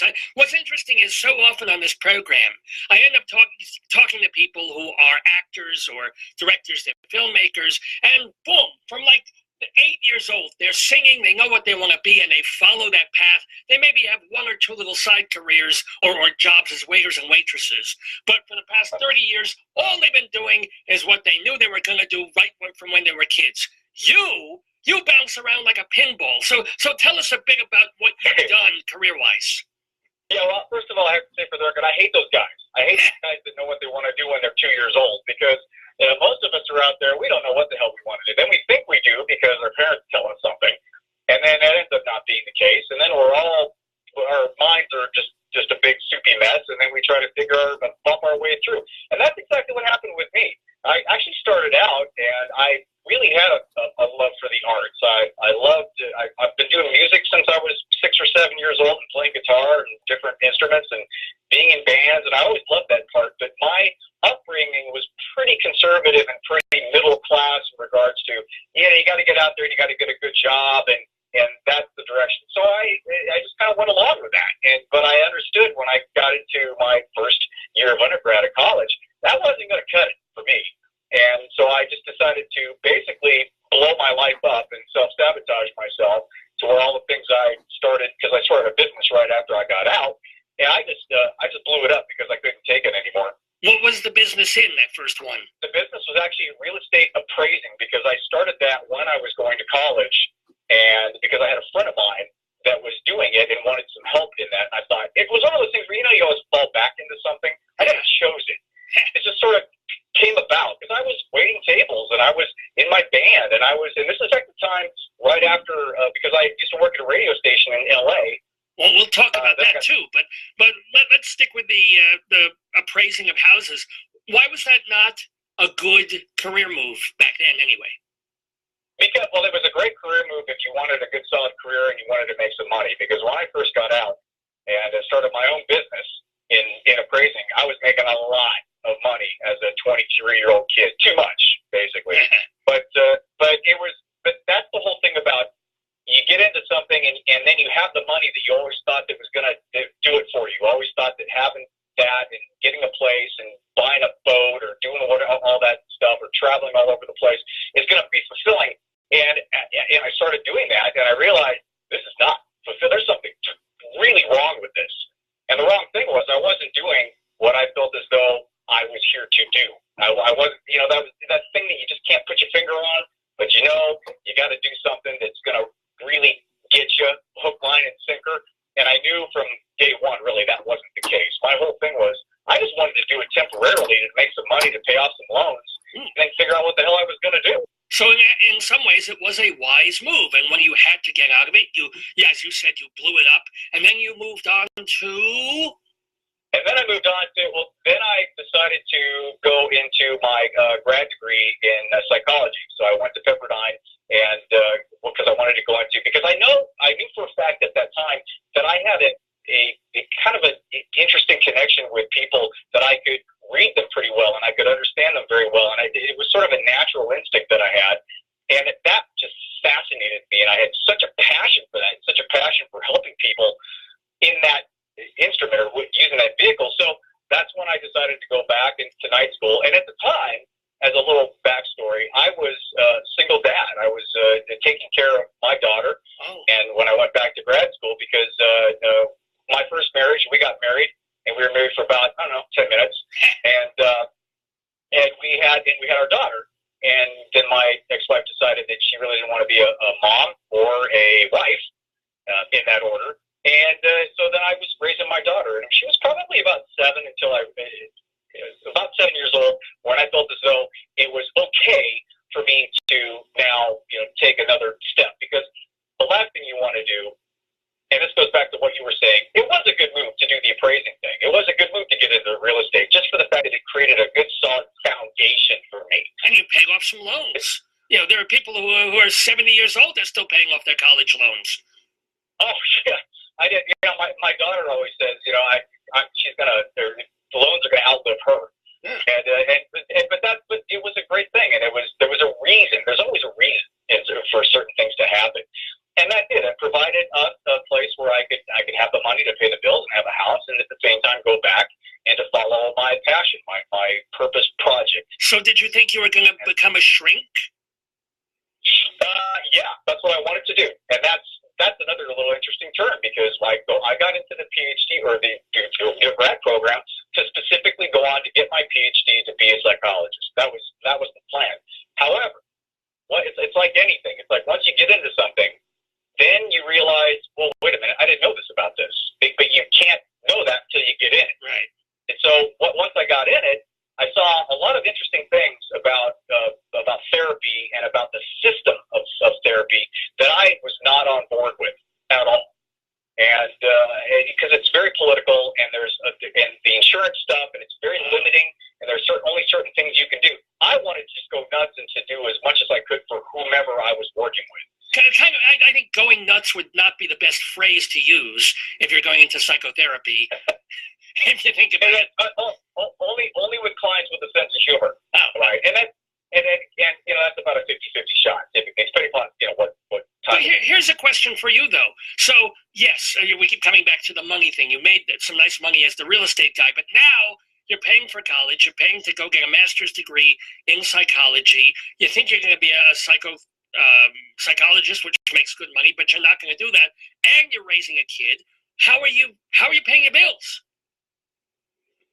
Well, I'm dancing at the Woo Woo Club Saturday and Sunday, brunch Sundays. It was great. No, I actually did. I still was in real estate. I was still doing some appraisal work, because I didn't want to give that up, because I knew that was the vehicle that was going to take me through and to get me to where I want to go. And it's like I tell my clients when I talk to them, you got to have your foot in both worlds. You can't deny the real world, the paying the bills, the having a house, the eating food. You can't deny that stuff if you're following that are actors. And well, they deny eating food. You know, Callista Flockhart. Yeah, twins. Well, it depends upon what you define as food. Yeah. But that's why they work in restaurants, and they just take the rest of the stuff that's not eaten, and they take it out the back door. I mean, believe me, I did that. So it's but it's a matter of, you know, you have to keep that. You got to keep that perspective and understand. You still got to pay the bills and go on, and you can do that. You can do that with doing your side gigs. I mean, hell, I was 30-something years old, and I had a 7-year-old daughter, and I had a condo that I was paying a mortgage on, and I was still doing it, and I was still going to night school and doing my training, and so it's possible. Well, and also you seem, forgive me for saying this, but you do seem a little bit of a type A, and type A's can kind of make that happen a little better than some of the rest of us. Are you one of those people who cram 30 hours into a 24-hour day? Only with the help of mega doses of caffeine, Rabbi. There you go. That really is the key to everything. I'm one of those guys that I get very ramped up, but it takes a while to get to that point. So I'm a huge procrastinator. So I will procrastinate like crazy until I realize that there's no way I can procrastinate any longer, and then I'll jump 110% into something. I honestly wish I didn't have that. But, you know, anytime I talk to my clients and they say, hey, I'm a big procrastinator, I said, well, you know, I'm not going to throw stones at you because so am I.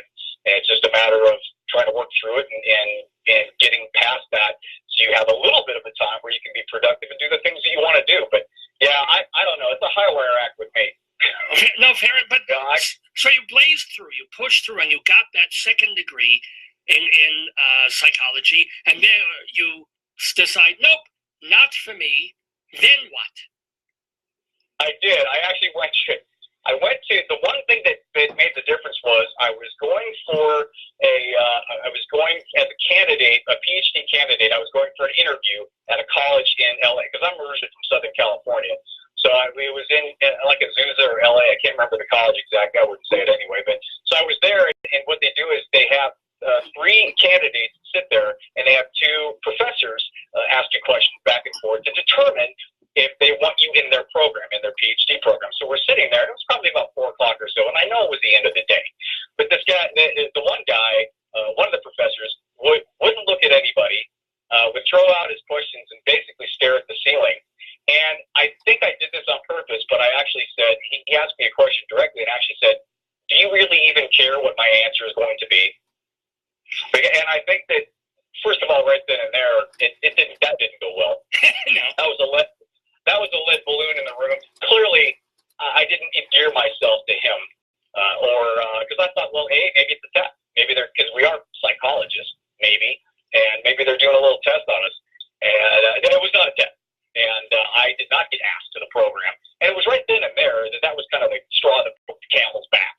And I decided to not go directly into psychotherapy, but I've always been interested in meaning and the reasons why and the philosophy behind things, because the philosophy is the meaning.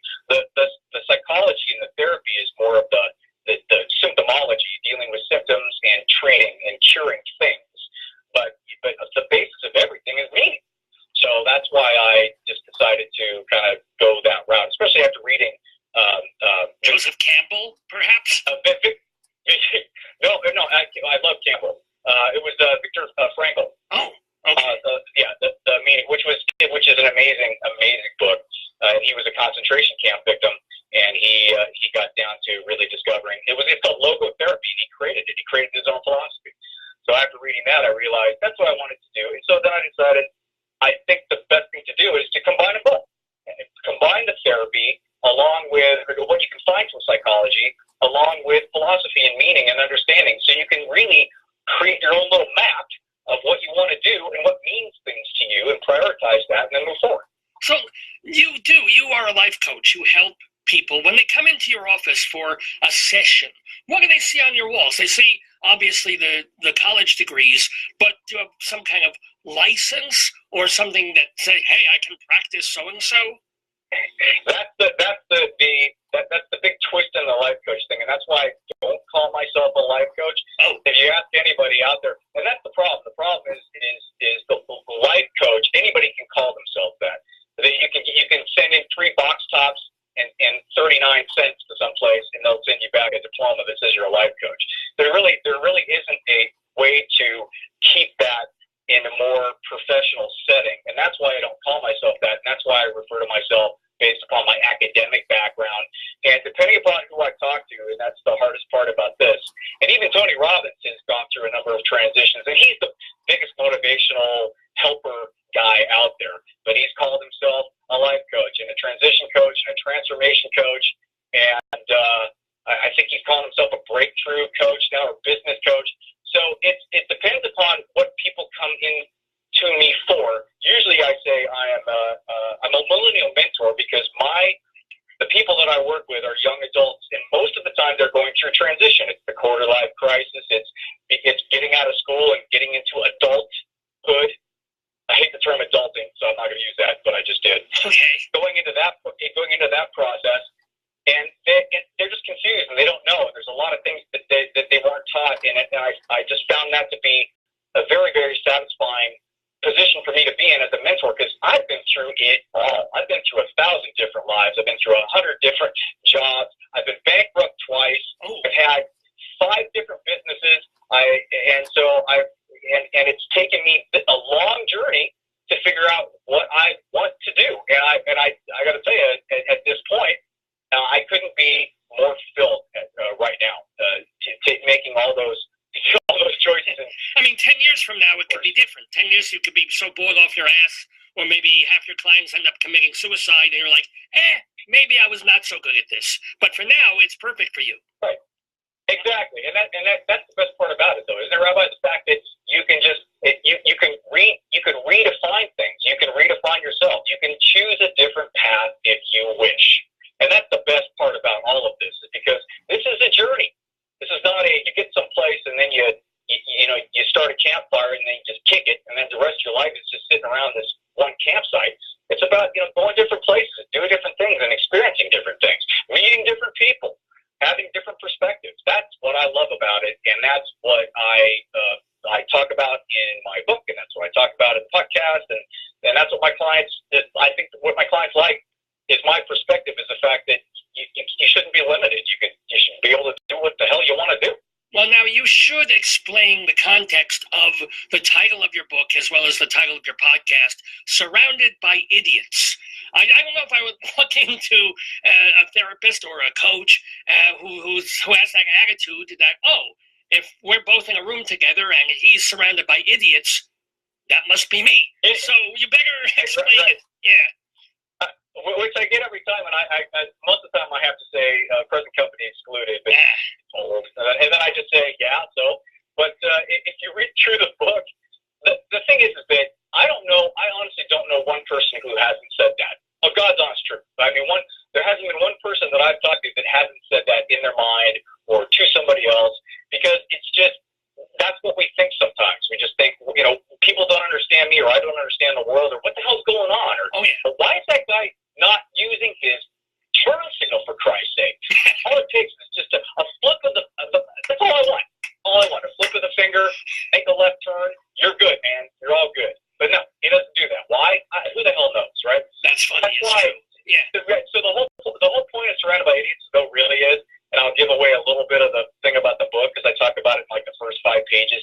Hey, listen, Rabbi, I'm an idiot too. I mean, that's the whole point. The point is that it comes from the perspective of, a lot of times when you're so frustrated with the world around you, or with people around you doing things like that, a lot of times it's just a commentary on me not being cool with where I'm at, me not being okay with myself, and me being frustrated, and me just needing an outlet to yell at the moron who just threw the cigarette butt out the window. So that's kind of where so it's sort of a double meaning. That's fair. But it does get people's attention. Oh, absolutely. And I'm glad you explained that, because, yes, it is a phrase that we've all said, but I'm kind of wondering how then you incorporate that into the book of saying, well, even though you are surrounded by idiots, you have to live your life and not worry about them. Is that kind of the overall theme? That is exactly right to the point. It's all about turning inward and working on your damn self. Wow. Or in my case, my goddamn self, as I like to say. Anyway, this pandemic is Rabbi Sal Solomon. We're talking with the author and the motivator, Tony Dufresne. And you glossed over this thing that you have all these different jobs, and I get that. You have to pay the bills, you have to do all these odd jobs here and there. But one of your jobs was in the late 1980s. You were a radio host on a pretty major station. So why was that not fulfilling? Or did they change formats and you got shit canned? What happened? It was, and absolutely yes, that's exactly what happened. So I was actually finished my first year of college, and that was when I started out as an engineer. I lasted about 3 weeks, and it took the point where I got into this classroom, and they said, "Can you draw a chair?" I said, "No," and they said, "Well, you're going to fail the class." I'm like, I guess engineering's not for me. So the rest of that year, being in a fraternity, and then dropping out everything, and then getting a D and a C, and drinking copious amounts of beer, it kind of led me to do some introspection and some thinking about what I want to do with my life. So one summer, it was like the summer of '84 or something, I'm driving along, and I go, and a buddy of mine's in the car, I go, "You know what?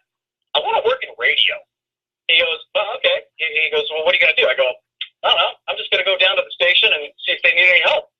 So the next day, it was a hot summer day, and I got into my little green, ugly Ford Courier truck called the Pickle. I didn't call it that; other people did.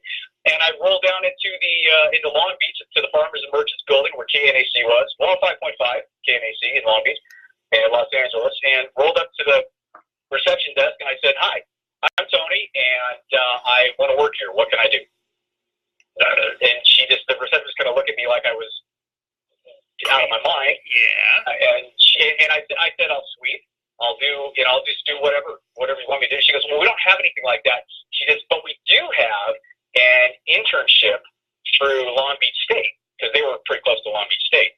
And I said, "Oh, how do I get into that?" She goes, "Well, you got to go to Long Beach State, and then you have to apply here." And I go, "Well, can I have the application now?" So I got back in my truck. I went over to the admissions at Long Beach State, and I said, "I'm at the Cal State Fullerton right now. What do I need to do to get here?" And they said, "Take these papers and this and that." And a week later, I transferred to Long Beach State, and I submitted my application to Nikki. She was the sales manager at the station, and they accepted me, and I started that summer. I started probably 3 weeks after I did that. I started as a marketing intern at KNAC. Well, an unpaid marketing intern, fine. How long were you there overall, and at what point were you able to get in front of a microphone?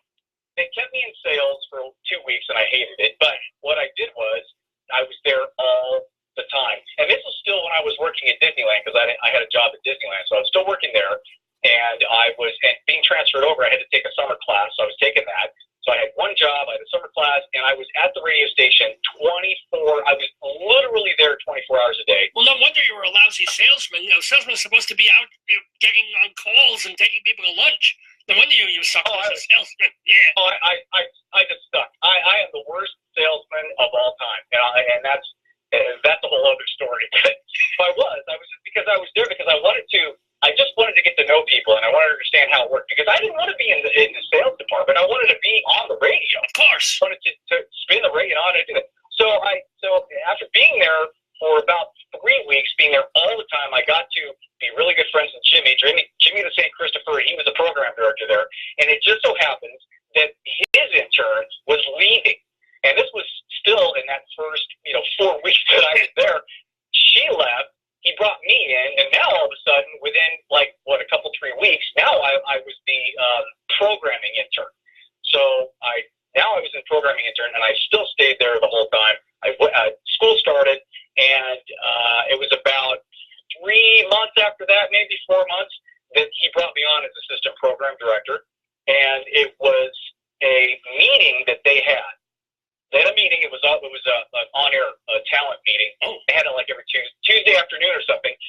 And he wanted Mary Jo was spinning. Mary Jo Godges was the DJ at the time, and she was spinning. And Jimmy turns to me and he goes, "Hey, do you want to take over?" I go, "What do you mean take over?" He goes, just take over while we do our meeting." I'm like, "Holy shit!" I hope you didn't say that on the air, but okay, yeah. Oh no, mics were not open at the time. I go, "You got to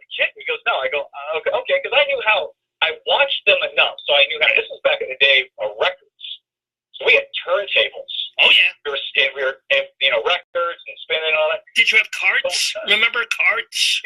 Oh yeah, we had carts. Yeah, we had the PSAs and the commercials on carts, and we had some backup songs on carts just in case the turntables went down. So he threw me in there, and I queued up my first. I slip queued my first. That's when you hold the record up because and the turntable keeps going, so you can slip it in and it just go. It starts going. Oh. And I started off, and that was my first on air. It was so crazy that as soon as they all left to go to the meeting, I called my buddy Pete up immediately, and I said, "You're not going to believe this. I am running the show here." Yeah. So it's and that's what happened. I mean, I just got thrown into it, and then I started producing ads, the commercials. I started creating the commercials. I started getting on the air in the afternoons. I would do the fill-ins, and it was the time of my life, and it was the direction that I wanted to go because I had such a passion for music. I have such a passion for performing, and it was exactly what I wanted at the time.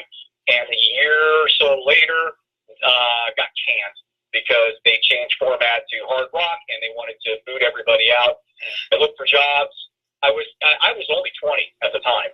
I looked for jobs, and I couldn't. Nobody would take me because I was too young. I did find one. I could do a weekend in some godforsaken lowlands of Wyoming. Not to disparage Wyoming, but this place was out in the middle of nowhere. I could have done that for $4 an hour. But I'm like, nah, the hell with it. And then my other buddy called me up. He goes, "Hey man, we just came down to San Diego State and we're partying down here." And I go, "Okay, I'll just go down there and finish my degree." So that's how I got out of radio. Wow. Well, I hate the ending of it, but the lead up was a perfect way. It's a way you're supposed to get into media back in the day. You pay your dues, but it doesn't take forever. But you learn the ropes, and you do all different things at the station. And then they say, "Hey, do this and do this, and now we'll put you on to fill in for this person at 2:00 in the morning, and then we'll put you on at 11:00 at night, and 2 in the afternoon." I mean, that's it was ideal up to the point, except that radio sucks because what do you call it? Programming directors think they know better. And right. And you know that a lot more than I do. But the experience that I had, and I did have regrets for a long time about not following through on that, not doing that because it was such a passion of mine. But if I did that, maybe I wouldn't have met my ex-wife. Maybe I wouldn't have had my amazing daughter. And there's a lot of stuff that you don't know what would have happened. I mean, I don't know. But let me ask you: does podcasting fulfill the hole that kind of was missing in all those years after you left radio? Does it that need? Oh God, yes. It's an absolute need because I am still very good friends with Jimmy Christopher, my program director way back in the day. He's in Dallas now. He's bumped out all over that guy's been everywhere. PD, on air, news guy, sports guy, and now he's down he was at the Ticket in Dallas, and he's doing something. Anyway, I'm still good friends with him, and for 30 years or something, I've always told him, I'm going to get back in. I'm going to get back in. I'm going to do it somehow, some way, but I'm going to do this. And this podcast to me is an absolute thrill to me to do every single week. I absolutely love it. Tell us a little bit about what we can hear, because they can listen at your website, which, by the way, is javabud.com. JAVABUD. JavaBud.com. And I guess that sort of refers to you do the kind of counseling and advice that two people having coffee together would get. So you're not like the stern, strict counseling PhD guy. You're like, "Hey, let's do coffee. Let me give you some advice." Am I sort of right on that? Yeah. No, you're absolutely right. And that's the thing. I don't even really like using the PhD thing except for just the beginning intro on things, just to have a bit of a credential thing, because I went through 20 goddamn years of school. I mentioned it somewhere. So that's where that's mentioned. When I'm with a client or if I'm I don't mention that stuff because it's not about that. If I'm there helping a person, I want them to feel as though I'm just a good friend at a coffee shop that knows more than probably your best friend does about how to help you. And that's the relationship that I like to have with my clients. It's just sitting around with a cup of coffee, shooting the shit, and just trying to figure your stuff out. And what that's do you do on the bud. So it's coffee and a buddy together. And on the podcast, though, since you're not doing it directly one-to-one with a person in a room, what do people who listen to the podcast, what are they listening for? What do you do on there? I do. I talk a lot about motivational stuff, relationship stuff, peak performance, success. Really, it's about me sharing my experience, me sharing what I've learned, what through academics, through real life, through being over 50 now, and having a 26-year-old daughter, and going through a lot of stuff. It's me talking about little life hacks and how to make things better. And really, the bottom line, if you want to look at it from an overall grand 30,000-foot perspective, it's more about stop overthinking the room. These are the things that are important, that should be important. These are the things that are not important. And I try to make it fun, and I'll have people on and experts on and talking about different stuff. I'm going to have a buddy of mine that's a financial advisor, and he's going to talk about if you got $500 or $600, or you're just starting out in investing, where should you put it? Little stuff like that. So it's my whole thing is, and I say it in the show, I just want to help you make your life 1% better every day. That's it. Wow. Well, so in 100 days, basically, everything should be fantastic. I may have to call you. If you do the math, if you do the math right, yeah. I'd be happy with 18% better, me being Jewish. If you can make my life 18% better, I'll take the noose from around my neck, at least temporarily. Now, let me ask you one thing. You mentioned take that news around you, the other thing that you mentioned in terms of a job, and I can't let this go, is that while you were on the radio, you were also working part-time at Disneyland, but you weren't in a costume. You weren't just one of these greeter Mickey Mouse people or cleaning up, throwing down pink sawdust for the vomit. What were you doing at Disneyland? Rabbi, I was a submarine captain. Which means? I was Captain Tony on the submarine adventure. Well, we had at Disneyland, and I think at Disney World too, they had, back in the day, it was just called the Submarine Voyage. And there were, it's a submarine ride, it's in the water, and you climb on a sub, and you go through this thing, and you see fish, and then you go into this cave, and it's a whole thing. If you've been to Disneyland, hopefully, most people have gone on the submarines. And it was an amazing, I did it for 3 seasons. It was an amazing experience. I have to say that there were, for the purposes of chatting with you, I wanted to kind of encapsulate my experience as a submarine captain. And there were 3 questions that I usually got, or I got a lot when I was working there. Yeah. And the first question was, are you a real sub captain? And and it depends on who asked me. If it was just anybody, I would say, well, no, because we looked like them. We had our hat, we had the badge, we had the epaulets and the whole thing. Now, if it was a cute girl, and I said, does that do something for you? Then I say, yes, I am a real captain. So so that was the first thing, and that actually worked on occasion. Believe it or not. The second thing is that people ask me, does it really go underwater? And I said, well, do you want it to go underwater? And if they said yes, then I said, well, yes, it does. The windows are under the water line, so you see under the water. If they said, no, I don't want it to go underwater, I say, okay, well, it doesn't, because just the windows are under the water.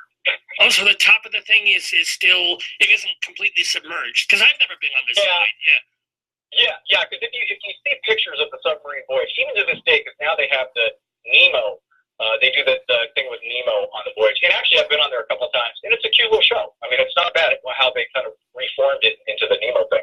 But it stays that way. It just stays where half of it's above water. The bottom half, where the windows are, it's in the water, so you can see the show under the water. Now, wait, before you get to the third question that people ask you, I've got to ask you, even though it was half submerged and the wind, did you ever have panic attacks, or did it ever break down like a New York subway, and suddenly you're halfway through the ride and everybody feels they're underwater and stuck? Yes and yes. Oh, I've had, and the best part was people that were foreigners who didn't talk English or anything, and all of a sudden, because I stand up, and for those of you who have been on the sub rides, the captain, the person who drives it, stands up in the middle. You can't see them because their feet are probably at your eye. But I stand up in the middle into the top area, and that's where I can see, because I'm above water the whole time. It's only the windows and below that's below below the water line. So I have people tugging on my legs and hitting me, and because they're having, or I hear this screaming, and all of a sudden somebody's having a claustrophobia attack, and I have to immediately radio in. The shutter falls off, and I get down there and I have to pop one of the hoods.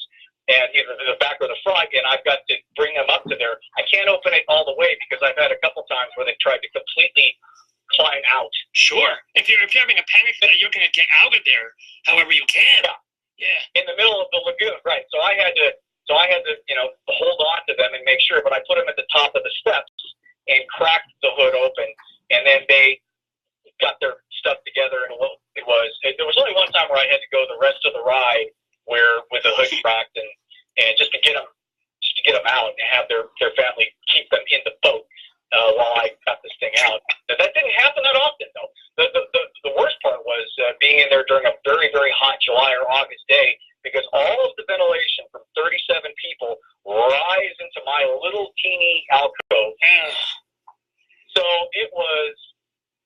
There's a lot of people that don't use deodorant in this world. Okay, just saying. Oh God! I realized. That was the worst part. But the third question I always got was, and mostly from the kids, was, do you know Mickey Mouse? Oh.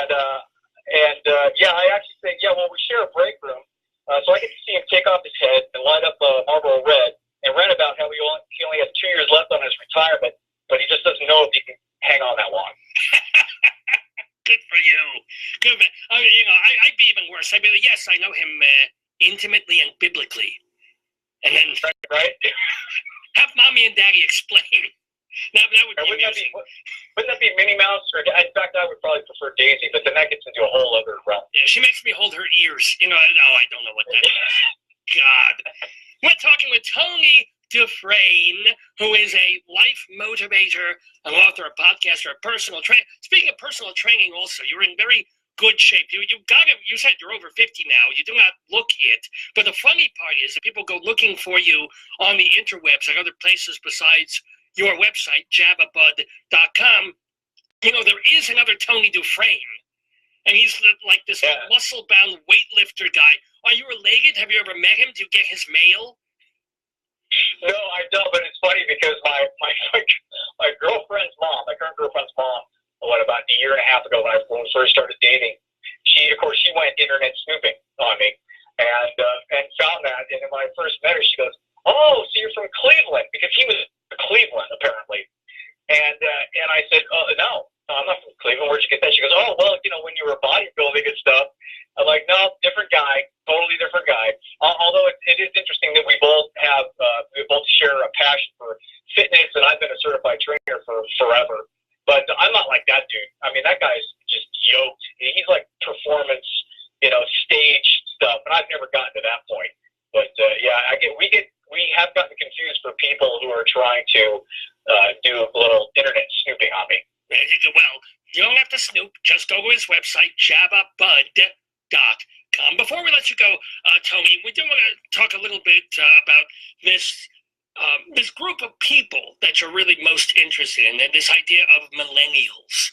Now, the older folks, they tend to fret about millennials taking over the world and taking away their goods and services and social programs, but you have a certain feeling about them. Yeah, I think all that talk is a bunch of horseshit and I've actually done a number of shows on the fact that why millennials will take over the world and why they should. The people who they've gotten such a bad rap because they've gotten the whole entitlement thing and the trophy thing and all that. But that's any generation that is fearful of being overtaken tends to start lashing out. And the fact is that the young adults that I've been working with and the ones that I know, because my daughter's 26, and so I a great deal of her friends and people around, they have their shit together. They're much more grounded than us Gen Xers or the baby boomers were in general. They give more to charity. They have, and even though they're dealing with all this crap, this financial stuff, because they just got hosed. The American dream disintegrated in front of them because the recession happened. Yeah. Their parents lost all their wealth, and now they're sitting there having to get the student loans. And I can't even imagine myself getting out of college and having $120,000 in student loans, and then getting out and finding jobs that are paying you $45,000. I mean, I just can't even imagine. But that is the reality. That is what they're dealing with. It's true. That's exactly right. And so that's why, I got to tell you, it's like 98% of the time when clients come to me and I do my coaching with young adults, it's, well, how can I be responsible and pay this stuff off and at the same time follow or find a purpose or follow my purpose or do something like a fun side gig or a passion project or take time to volunteer or anything like that. And it's all a matter of finding that balance, finding a way to create that balance. But I got to tell you, I'm very, very optimistic about the future, and I'm very optimistic about the fact that this group is coming up, and now they're the biggest generation. They're going to start coming up and getting into positions of power, which they already are. I really look forward to it because I got to tell you that the people that come to me, they know what they want, and it's not just about them. They're looking at it from a very wide perspective about what's best for everybody. How can we all move forward? How, the rising tide lifts all the boats. That's their mantra because they've seen what happens when you get too greedy, like the Gen Xers and the damn baby boomers, and get into it for yourself. And that's not what they want. And that's why I'm encouraged. Well, I don't know. I'm Jewish, so I always feel a rising tide drowns everyone. But I like your perspective on life a little bit better, Tony Dufresne. I'm going to remind people one more time to go listen to his podcast. He also has the book. It's, of course, called Surrounded by Idiots, but he is anything but. And it has been absolutely so much fun talking to my new Java Bud. And remember, his website is javabud.com. Tony Dufresne. Do find him. Do check him out. Do check out all the things he's doing. And who knows? Maybe in 5-10 years, he'll be doing something completely different and it will be just as exciting and interesting as it has been to have him on this program. Tony Dufresne, thank you so much and shalom to you. Shalom, Rabbi. That was an absolute blast. Thank you. Tony Dufresne and Rabbi Saul Solomon only here on the Dave's Gone By Facebookio program of the stream, where it's about 20 to noon Mountain Time here in Greeley, Colorado. You are listening to the 658th episode of the program. We're here live every Saturday morning from 9 until noon or thereabouts Mountain Time, or 11 to 2 if you're on the East Coast. Want to send happy wishes to all the folks who've been watching and listening, including Sandy and Michael and Juan and John and Reggie and Kristen and Joe and all the folks who've been listening since the top of the show back at 9 o'clock. And we still have more to do. We have our Saturday Segue of Songs in the News. We have yet another magnificent installment of A Cow for Hansel. And what else we got to go do? Before we get to any of that, we do get a little bit cultural here. We talked a little bit about theater before. We love to talk about music and the arts. Well, what about poetry?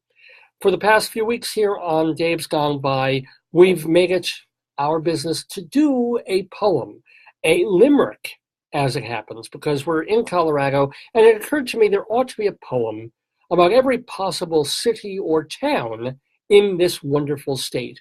And so the problem, of course, is that limericks are a particularly vulgar sort of literature. They're intentionally bought, and they don't have to be. I mean, you look at Edward Lear, but generally the point of a limerick is it's almost like a joke. You go through it, and the punchline is going to be in some way shocking, horrible, or disgusting. With that in mind, please let us enjoy this week's Colorado Limerick of the Damned, which is dedicated to a little town here called Bayfield. You're the poetry man. A limerick is a comic verse of 5 lines, in which lines 1, 2, and 5 will end with words that rhyme. And likewise, verses 3 and 4 also end with words that rhyme. So this is a limerick. Rocky Mountain, Colorado,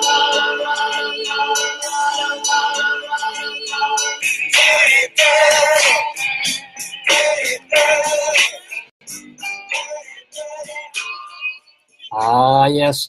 Time for a Colorado Limerick of the Damned here on Dave's Gone By. And again, it's dedicated every week to a different town in Colorado. Today's town is Bayfield. Bayfield, Colorado. A gifted soul singer from Bayfield was beaten to death in a hayfield. His gasping and groans, his hollers and moans made me think of a young Curtis Mayfield.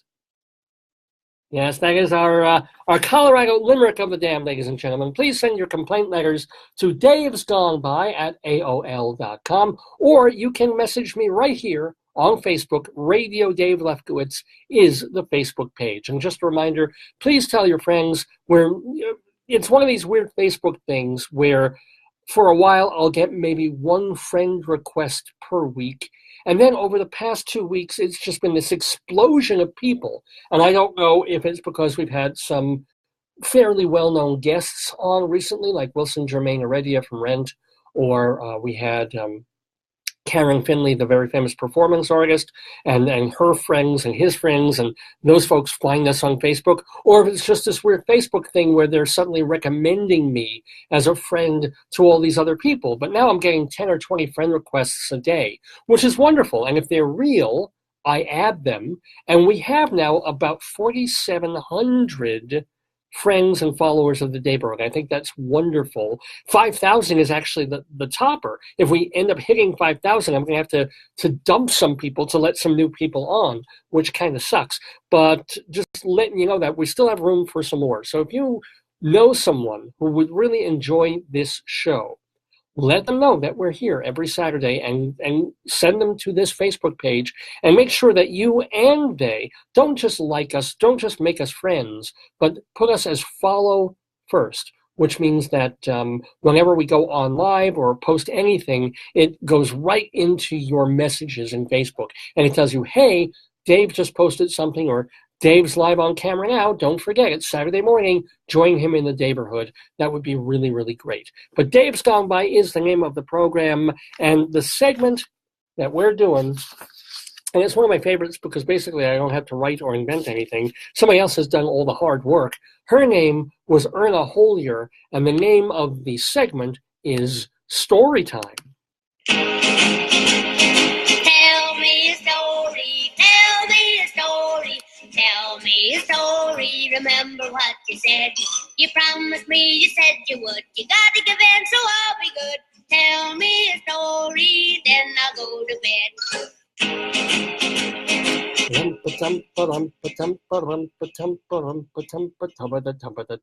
Tell me a story indeed. So we've been telling this story for a very long time now.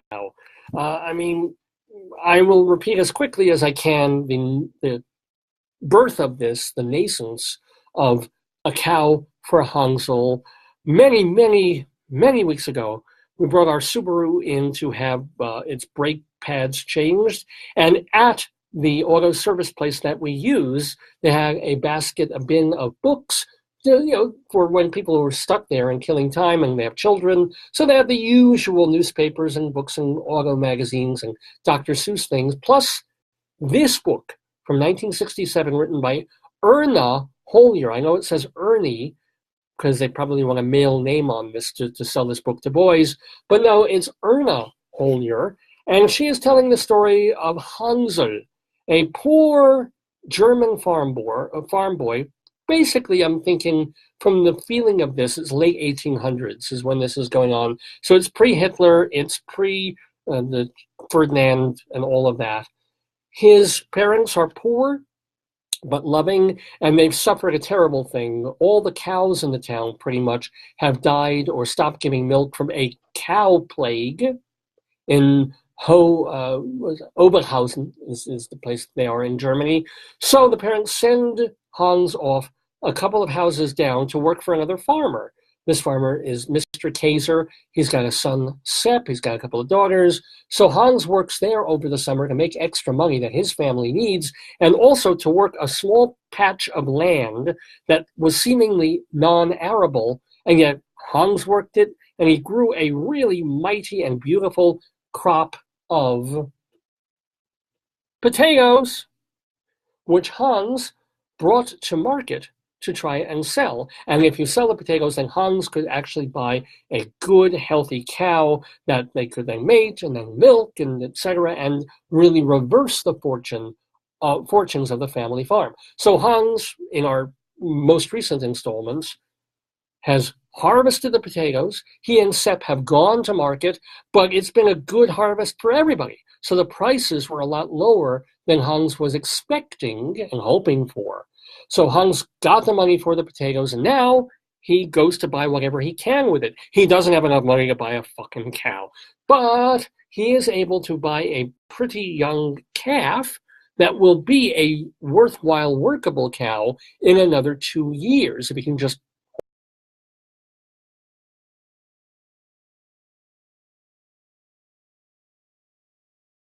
build. But he's at least somewhat happy in the sense that now he can go home, bring his family something, and help out with the money that he's made working so hard on the Kaiser farm. Okay, so Hans heads home, but as he heads home, he overhears the evil veterinarian of the town, the man who wants his money. So evil veterinarian is going to be played by this potato with a mustache and the unibrow. Evil veterinarian potato. Hans's mother is going to be played by our couch potato chicken. We're going to see how this works. It's not going to work at all, but we're going to try it anyway. And then, of course, there's Hans. And he overhears the veterinarian, who has not been paid in a while. Not that the veterinarian was particularly good, since the cows all died anyway, but he wants his money, and Hans's family's just been too poor to finish paying him off. They've been giving him a little money here and there as best they can, but now the veterinarian wants his full payment. And he's yelling at the mother, demanding it. And the mother's saying, look, we don't have it. Hopefully, Hans, he's coming back from market. He'll have, he'll have bought a cow and maybe some money left over. He'll pay you off. Hans hears this and he realizes he has no money left over. He spent it on getting some lunch and also the little calf and the chickens. What will happen in this installment of, there it is, A Cow for Hansel? Troubled Days. That should tell you something right there. Okay. The 10 marks in the cookie jar were badly needed for food. Hans kept reproaching himself for spending all his money. He knocked and then walked into the living room. Good day, Doctor. Hello, Mama, he said. Good. Actually, I should get the chicken up here, shouldn't I? Okay. Here's Mama. Here's Hans's mother. Good day, my good boy. I trust you have brought some cash. Oh, actually, no, this is not Hans's mother talking. This is the evil veterinarian. Sorry. Veterinarian says, good day, my good boy. I trust you have brought some cash from town, the veterinarian said unctuously. Yeah, I don't know what age group this book is for, but unctuously. Good word. No, sir, I spent my cash. Then you did buy a cow, Mama gasped. There's Mama gasping. No, I did not have enough money for a cow. Hans felt hot under his jacket. What do you mean? No cash? No cow? You're a slick one. That's what you are. The veterinarian's eyes bulged behind his thick, black-rimmed glasses. It's more of a black-rimmed mustache here. Eyes bulging. And look, he has other eyes that bulge as well. So, those little bulgy veterinarian eyes. Yeah. I bought something, but it isn't a cow. Hans led the way to the barn. The heifer and the chickens. If you want to take them in place of cash, that's fine with me, Hans offered, hoping he wouldn't be taken up on it. The veterinarian appraised the heifer. His puffy reddish face wore a satisfied expression when he straightened up. Then he frowned. You've been taken, let's face it, the veterinarian taunted. She's not a miserable runt, Hans defended. Her mother is the handsomest cow I ever saw, and she would be just like her. The dealer said so. The veterinarian smiled condescendingly. All right, I will take her with the chickens, even though it is less than my bill. Bring a good rope so I can take her home. How are you going to get her to town? Asked Hans, handing him a rope. In my car, of course. I have the back seat out. The veterinarian put the heifer on the floor of the car and proceeded to bind her. The heifer lashed out with her feet. Her pleading eyes cut Hans to the quick. He could not stand to watch the cruel man and turned away. "That is enough cruelty, doctor," interrupted Mama. "Stop right this minute." Her voice was firm. Then she yanked the rope right out of the veterinarian's hands. Hans had never seen Mama show so much anger before. I just noticed how insanely ridiculous this chicken looks. But yeah, okay. What's this all about, Frau Hohenleitner? The veterinarian barked. Bark, bark, bark, bark. This heifer is my boy's property, and she's going to remain here. Mama faced the veterinarian unflinchingly. Seemed to try and make him flinch. Nope, well, she did actually flinch it. Wah! Wah! Nope, she's not flinching, Mama. If that's the case, I want the cash, and I want it now. You will pay the rent. I can't pay the rent. You will. Yes, he wants, the veterinarian said unflinchingly also. No, she was unflinching. Now the veterinarian's glaring and being unflinching in his own way. I want the cash, and I want it now, he glared. We don't have any cash right now, but you can take the 10 marks from the cookie jar. In that case, you will have to pay the balance by the 1st of November, and mark my words, and these are about marks anyway, if the bill is not paid off by then, I'll take the matter to court. Good day. Mama thrust the barn door open. The veterinarian left hurriedly. Mama slammed the door shut with a bang. She had never acted like this before. Why did you run him off, Mama? Asked Hans. Mama hugged him. Aw. I didn't think it was right for him to take your heifer, Hansel. Someday she will be a fine cow. If God is willing, she'll still be having calves when you're a grown man. But what about the veterinarian, Mama? He knew she will make a good cow, and I could see that he was eager to get her. He had no right to take her away. We'll pay off his bills somehow. We have more than a month in which to save money. The veterinarian's threat worried Hans all the time now. He blamed himself for not having worked for wages. Mr. Kaiser let him work the farm instead of being paid, his usual salary. Hans continued to help Mr. Kaiser with the potato harvest even after school started. By mid-October, the fields were cleared and the crop was taken to market. Hans's contract with Mr. Kaiser was up. Telling the Kaisers goodbye was harder than Hans had thought possible.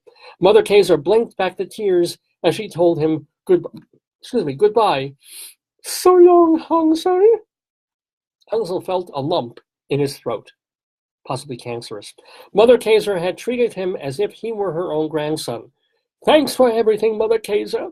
Sepp and his sister Stacy joked about Hans going away, which made parting easier. Don't forget to come to my wedding, Stacy reminded. Mr. Kaiser gave Hans the mark for Hans's last week with him. You've been a good worker this summer, Hans. Thanks. I am sorry you did not get as much money as you had hoped. He exchanged a firm handshake with Hans. Mr. Kaiser could, he's doing all right. He could give Hans a little more than a little bonus wouldn't kill him. May God be with you, Hansel. Frau Braun gripped Hans's hands in her warm, spontaneous way. May he bless you for all you have done for us, she whispered. Hans plodded down the path to his parents' house. He felt weary from the hard work in the potato fields. There's a potato again. This is his field. And Mama insisted he rest for a day or so, except for going to school, and Hans was glad to comply. But before this time was up, he was feeling as fresh as ever. When do I start to graze the sheep in the ravine? He asked one morning as he ate breakfast. Papa says you should hoe your potato field once more.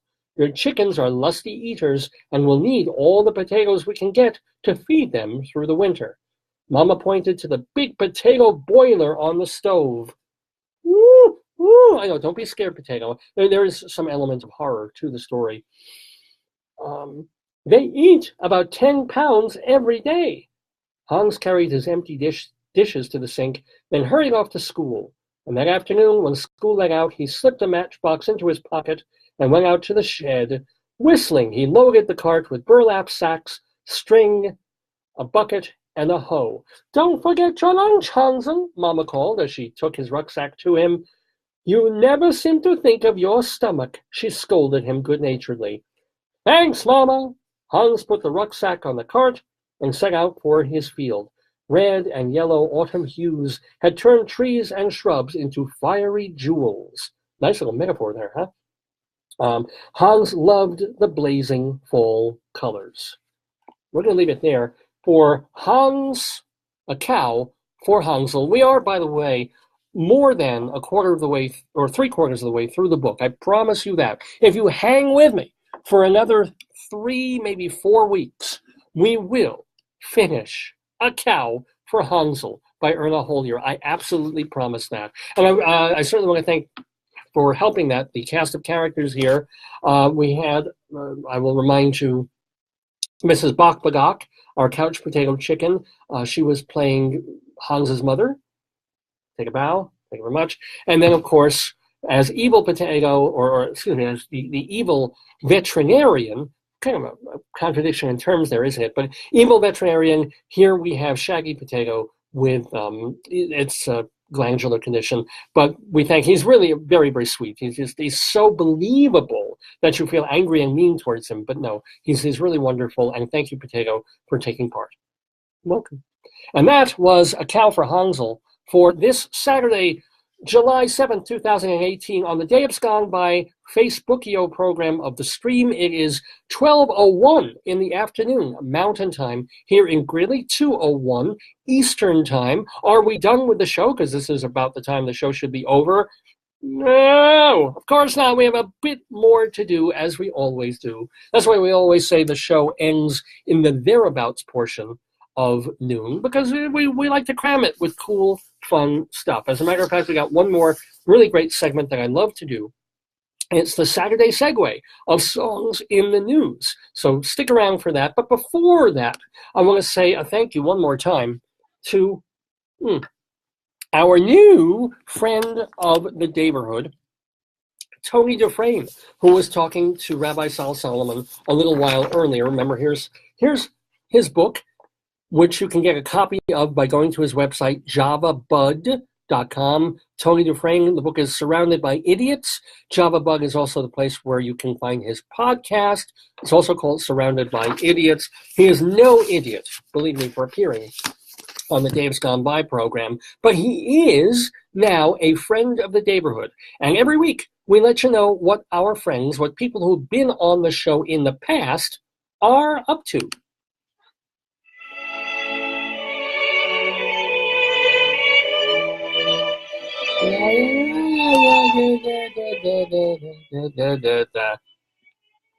Okay, that'll be pleasant underneath. So let's find out what friends of the neighborhood have been doing. For example, our friend actress Tamara Tooney. I didn't realize this, but she's in this very popular show that my wife is watching now on Netflix called Dietland. She has a big major role on there, bigger than the role that we all saw her on in Law and Order. So congratulations to Tamara Tooney for her work on Dietland. I want to let you know that playing locally at the Candlelight Playhouse, it's a dinner theater, one of the last dinner theaters in America, perhaps, is here in northern Colorado in Johnstown, I believe it is. They just reviewed it this week in the Greeley Tribune. They're doing the musical Newsies, which is co-written by our friend of the neighborhood, Alan Menken. So go see Newsies at Candlelight Dinner Playhouse. I think it's running through the middle of August. There's a new talk show on AM New York radio, AM 970. It's called The Answer. But here's the answer for your listening pleasure. On Saturday mornings, it's Valerie Smaldone with her new show, Bagels and Broadway. If there's a show that I should be hosting, it should be called Bagels and Broadway. But the Valerie Smaldone, she's been on radio for many years. She's wonderful. She has this new program, Saturday mornings. And the great thing is it doesn't conflict with this show because it starts at 9 a.m. Eastern time on AM 970, The Answer. So you can listen to Valerie Smaldone Saturday mornings at 9 Eastern, and then tune into this show at 11, which is perfect. And of course, if you're in Colorado, you can hear Valerie's show at 7 in the morning on Saturdays. So again, congratulations. We mentioned Wilson Germain Arabia, cast member from the original production of Rent on Broadway. He's in a musical at the New York Musical Festival, and it is called Pedro Pan. You can find out more about that at nymf.org, and that is running from July 10th through the 14th in Manhattan. Running now through late August, the National Yiddish Theater is doing its production of Fiddler on the Roof in Yiddish.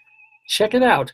It's being directed by the one and only Joel Gray. It'd be great to have him in the neighborhood. But we have had their musical director, Zalman Mlatek, on the program. So everybody check out Fiddler on the Roof.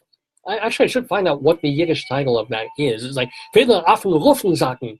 That's more German-esque, isn't it? Anyway, that's happening in New York through late August. Happening through mid-August, speaking of Yiddishal things, Alan Lewis Rickman is starring in a show called Tevye Served Raw, which is other Sholem Aleichem stories, many of them about Tevye. I mean, there's more to him than just Fiddler on the Roof and the Daughters and Leaving on a Tefka. So if you want to see that, Tevye Served Raw is being done at the Playroom. It features Alan Lewis Rickman, our friend. Now, through late August, it wouldn't be a week in Friends of the Neighborhood if Austin Pendleton wasn't doing something. Well, here's the deal. Austin Pendleton is directing a play called The Saintliness of Marjorie Kemp, and that is happening at the Duke Theater on West 42nd Street now through late August.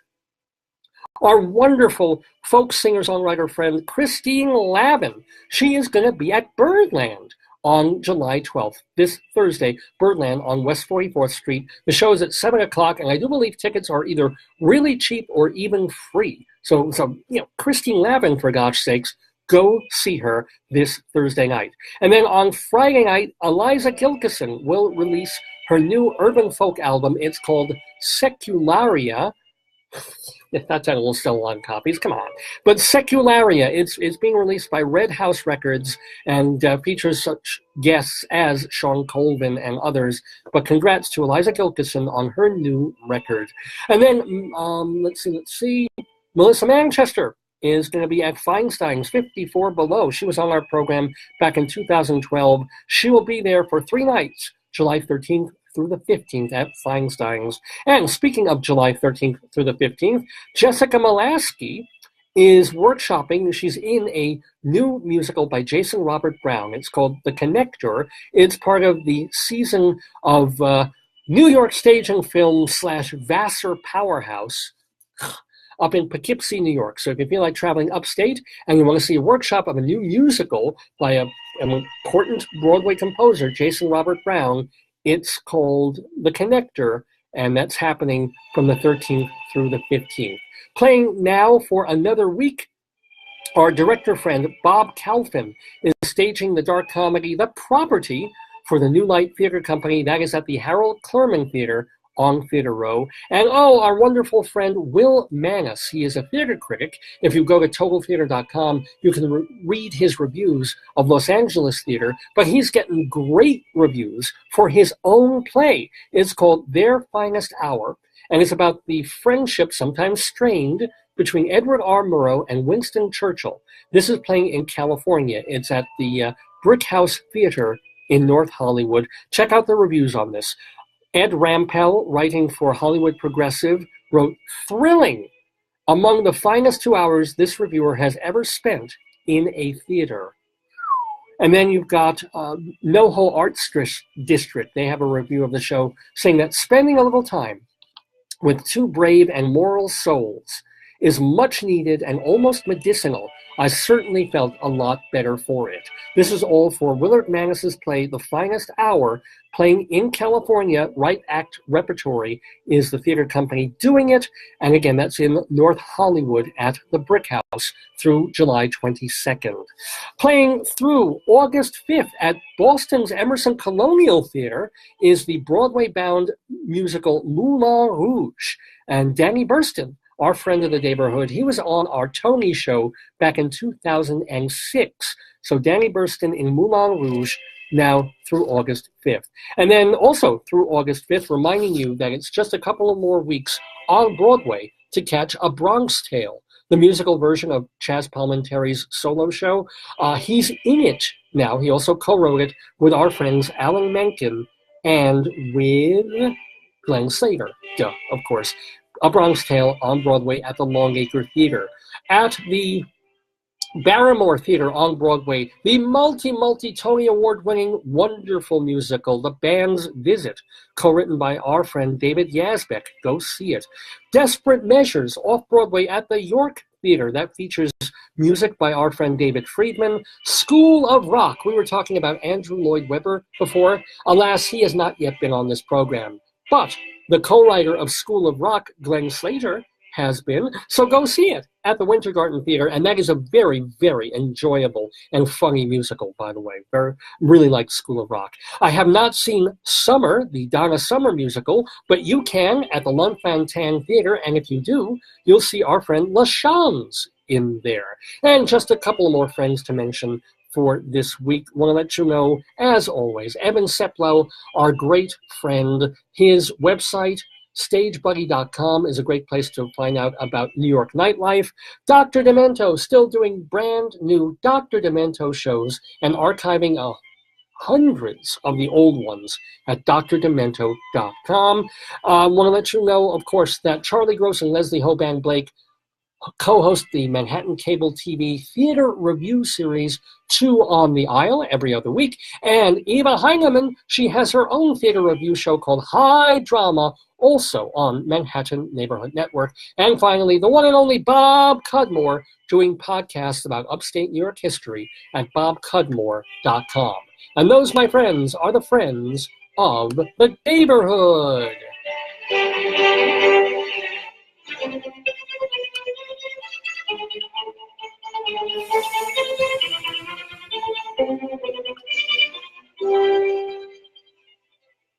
All righty, it's about 10 minutes after 12 here in the neighborhood. Mountain Time with me, Dave Lefkowitz. Got one more piece of business to do on the 658th episode of Dave's Gone By, but it's a good one. It's a fun one. It's a musical one. Yeah, I admit, it used to be a lot more fun when I could play more of the songs without fear of Facebook cutting me off or threatening me with legal action for playing copyrighted music. So we're going to play very short passages of these songs, but the game is still afoot. Your job is to listen to as much of the song as I can play and then decide, hey, why is Dave playing that this week? What's been happening in the news and current events that relates to the title of the song, the theme of the song, or maybe who's singing it or performing it? So there's the fun of hearing the music, but also that little bit of a quiz of like, aha, I know why Dave is playing that. So, for example, why would Dave be playing this?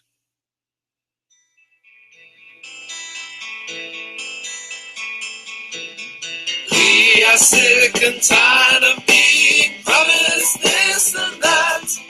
We work all day, we sweat and we slave to keep the wealthy fat. They fill our heads with promises and bamboos and lasting facts. Then they put false sincerity, then they laugh behind our backs. Money and corruption are ruining the land. Okay, how to get to the chorus there, if you heard it, that the unmistakable voice there, by the way, of Ray Davis, the band The Kinks, a lesser-known album of theirs, Preservation Act 1.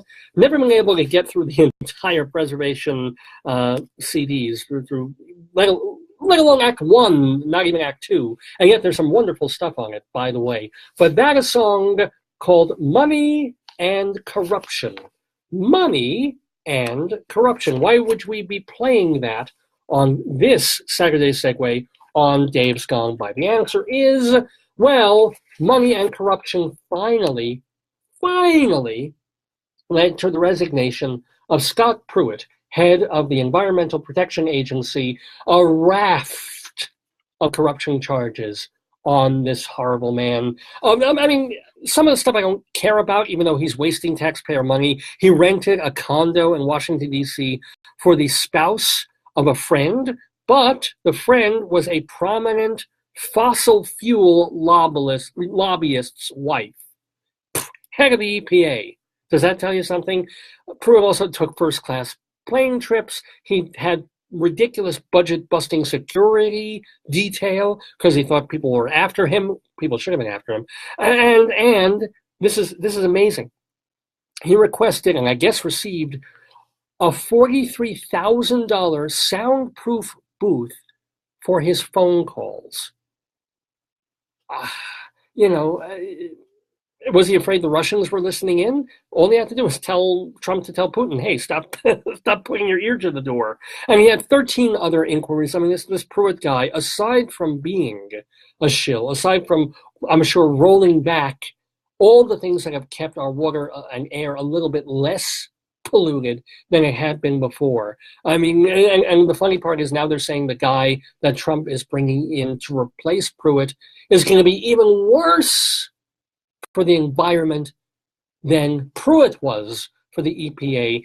Even so, let's go after this guy. Let's destroy this Scott Pruitt. Good riddance to him, and may he get many, many, many years of prison, not just for the monetary fraud, but just for having someone in a position that's supposed to be protecting the air we breathe and the water that we drink and swim in, and instead he's part of the problem. So farewell, Scott Pruitt. That is why we played Money and Corruption by the Kinks from Preservation Act 1. Well, now you know why we're playing what we're playing on this Saturday Segue of Days Gone By. Let's hear another piece of music. There's no singing, no talking in this one, but hopefully, well, you might recognize it because it's pretty iconic.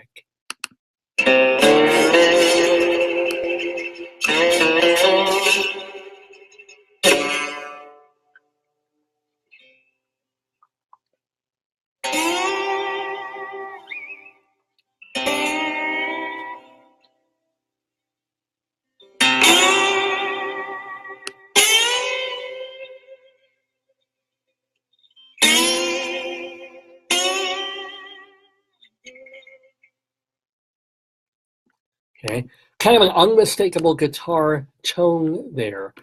One and only Ry Cooder playing the guitar on that slide guitar, of course, from, well, if I give away the movie, I give it away, but I'll give it away. That's the reason we're playing a song called Dark Was the Night. It's the ending music, if you will, for, I think, one of the great films of the 1980s, and one of my favorite films of all time, a movie called Paris, Texas, film made by Wim Wenders, the German director, and lensed by, here's what we're getting at, the cinematographer Rabbi Mueller. Well, alas, Rabbi Mueller passed away this week on Tuesday at the age of 78. He had this weird thing called Binswanger's disease, which affects blood vessels. So not only does it affect the way you breathe and walk and move, but it even affects your brain stuff because blood isn't getting there, so it causes dementia.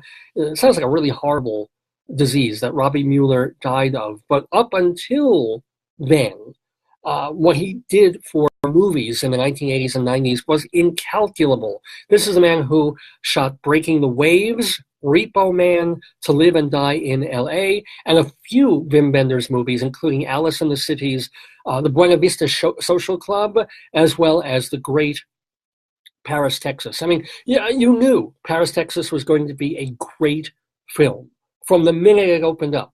And you saw that bleached sunscape American landscape and Travis in that red cap walking along in kind of parched nothingness with Ry Cooder's guitar going. And there's a wonderful article somewhere on the web about the color scheme of Paris, Texas, and how it's very clear in some scenes where there's a red, white, and blue element in the frame all the time. And then in other scenes, they're represented by greens and garish neon colors. And you don't understand that stuff while you're watching it. That's why you have film historians and film scholars. But if you've never seen Paris, Texas, or you saw it a long time ago, get it, rent it, watch it on a big screen in a dark room. It's touching, it's gripping, it's a beautiful piece of work. And Robbie Mueller's cinematography is very, very much a part of that. So farewell to the great cinematographer, Robbie Mueller. Wenders, the film director, met Robbie Mueller when Wenders was still in film school. And Wenders said about him, "I was very impressed by this super cool guy who could pull focus with one hand and roll a cigarette in the other. He was able to seize moods and to describe situations in your imagery that revealed more about the characters than long dialogues or dramaturgical structures ever could." And I think, again, if you see some of those Wenders films, or To Live and Die in LA and films like that, it's absolutely true. Anyway, we're in Dave's Gone By here. We're doing our Saturday segue of songs in the news. Oh, before I get to the next one, I don't have a song for this, but alas, we also lost another important European filmmaker last week, Claude Lanzmann, who directed the epic Holocaust documentary Shoah back in 1985. And he did a lot of other documentaries after that, but none with that impact, because the thing was like 9 hours long. Shoah, he died this past week. I didn't realize he was the partner for a decade of Simone de Beauvoir. I mean, they weren't together when he died last week, but, well, she died earlier. So, but farewell to him as well, Claude Lanzmann. But anyway, moving on to someone who, more bad news.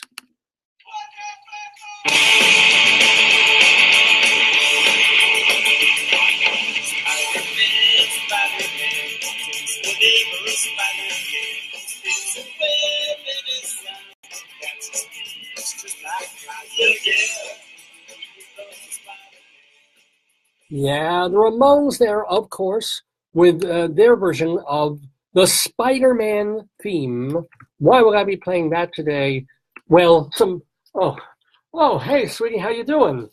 Look who's come back, and she brought me my beloved and delicious... Yeah, there's some kind of camp, so the thing was open. I just had a little allergy thing. Oh, sorry.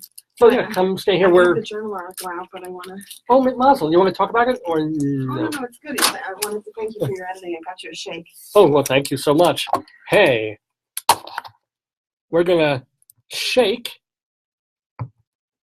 rattle, and roll. This is a visual joke that the audio recording will not get, but anyway. So we're very close to, we're about 10 minutes away from finishing the show, Bev. So we're in the middle. It's early today. Yeah, right. Well, I didn't do the dictionary this week because I did a long potato segment. You don't want to do it? We could do it. We could, no, we're good. Yeah, we're in overtime anyway. But we're in the middle of doing, here, let me ask you. Yeah? Why, in our Saturday segue of songs in the news, why would we have played... I'm doing this for cool, not for Kreskin. Try your shake. Is it good? Oh, Ben, it is. Oh, the healing power of chocolate. Yes, amen. Thank you very, very much for that. No, thank you. But anyway. Thank you for your brain. Well, okay, you're welcome. So, why would I have just played the Ramones doing Spider-Man does whatever? Because of the movie Spider-Man and the Micronutrient. I couldn't. I love that. The Micronutrient. What a wonderful title. Isn't his name Spider-Man and it's Miniature Man? Wasp. It's Ant-Man and the Wasp something. Ass-Man? Ass-Man. Kind of a boob man myself. But okay, no. No, it's not as happy a news as that, although Marvel does have this big movie. I didn't think of that. Marvel's Stan Lee is dead, right? No. Stan Lee is alive and not very well.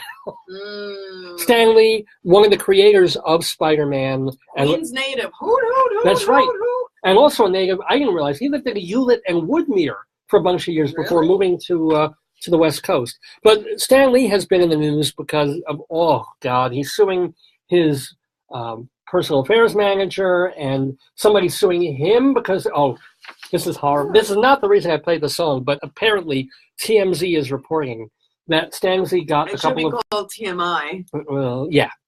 Because he's 92, he's okay. God bless him. So he went for a couple of massages. Good. And the massage therapist said, a nice young female woman type person, that while she was in his legs, he was whipping what's left of his you-know-what out and wacky, wacky, wacky, woo, and actually put it on her leg. It's like, oh, her arm or something. Why didn't she just say stop? She apparently did and left.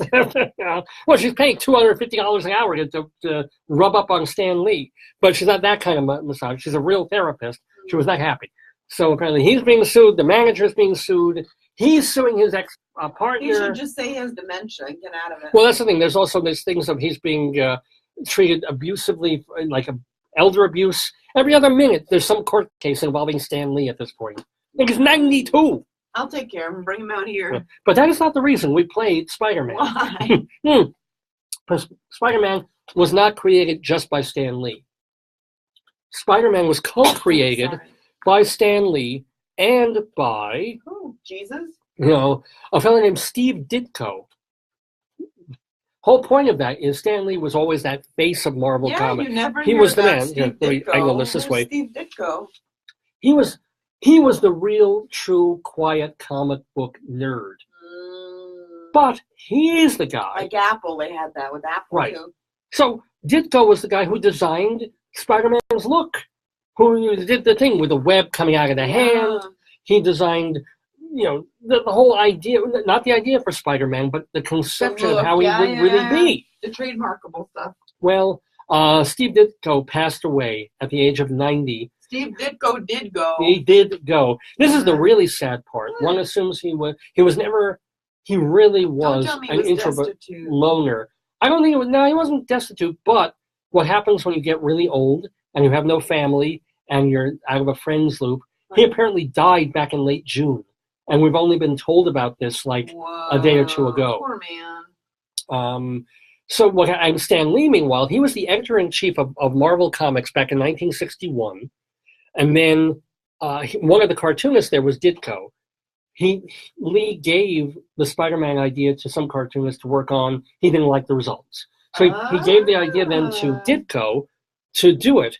Ditko ran with it, made it iconic. Ditko was also the man who created the Green Goblin and Doc Ock, Dr. Octopus, as well as a later comic called Dr. Strange. Not surprisingly, Ditko had a falling out with Stan Lee and left Marvel Comics. He did return in the 1980s and 90s to do other stuff, including something I'd never heard of, but apparently was trying to get women... because comic books, if you've ever seen, the Big Bang Theory, it's a guy thing. Well, he created Squirrel Girl. Apparently that was a thing. So I'm sure no woman likes something called Squirrel Girl. Yeah, I don't. Well, what'd she do, bury her nuts? I mean, that's a horrible... Hey, she a nice piece of tail, I'll tell you. Oh! I would have liked Marmot Man. That would have been cute. But anyway... It makes no sense. And also Ditko just probably resented the extroverted Stan Lee for Lee got all the credit for work that was done by the two of them. And Ditko was he was nicknamed the J.D. Salinger of comics. He didn't do interviews. He was really, he just wanted to be, Falls off your tongue. And what happened was there was another cartoonist who would come visit him. He was one of the only people that Ditko wanted to deal with or to see.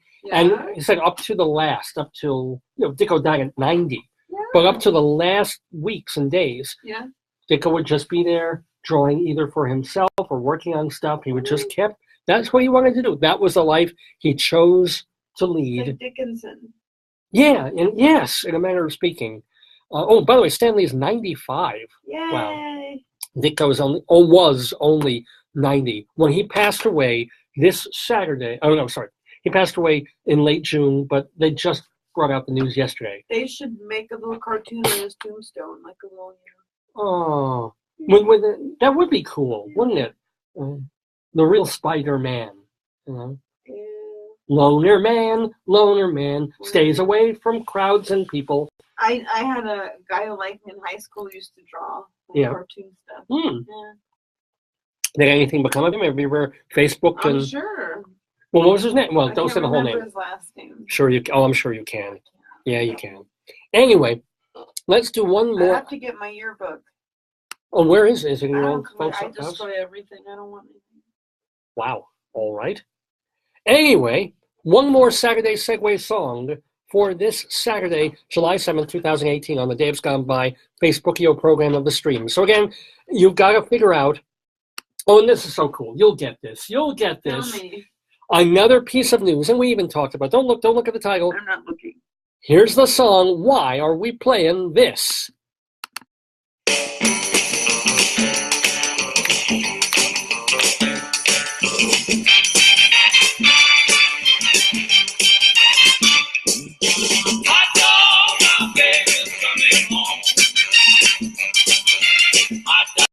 Oh, I know that. I know that one. That was Joey Chestnuts. That's right. I couldn't resist talking about this earlier, but just a reminder that on July 4th, Joey Chestnut, the God, broke the Nathan's 4th of July hot dog eating contest record. Sweet. Yeah, well, of course, it's a chocolate shake.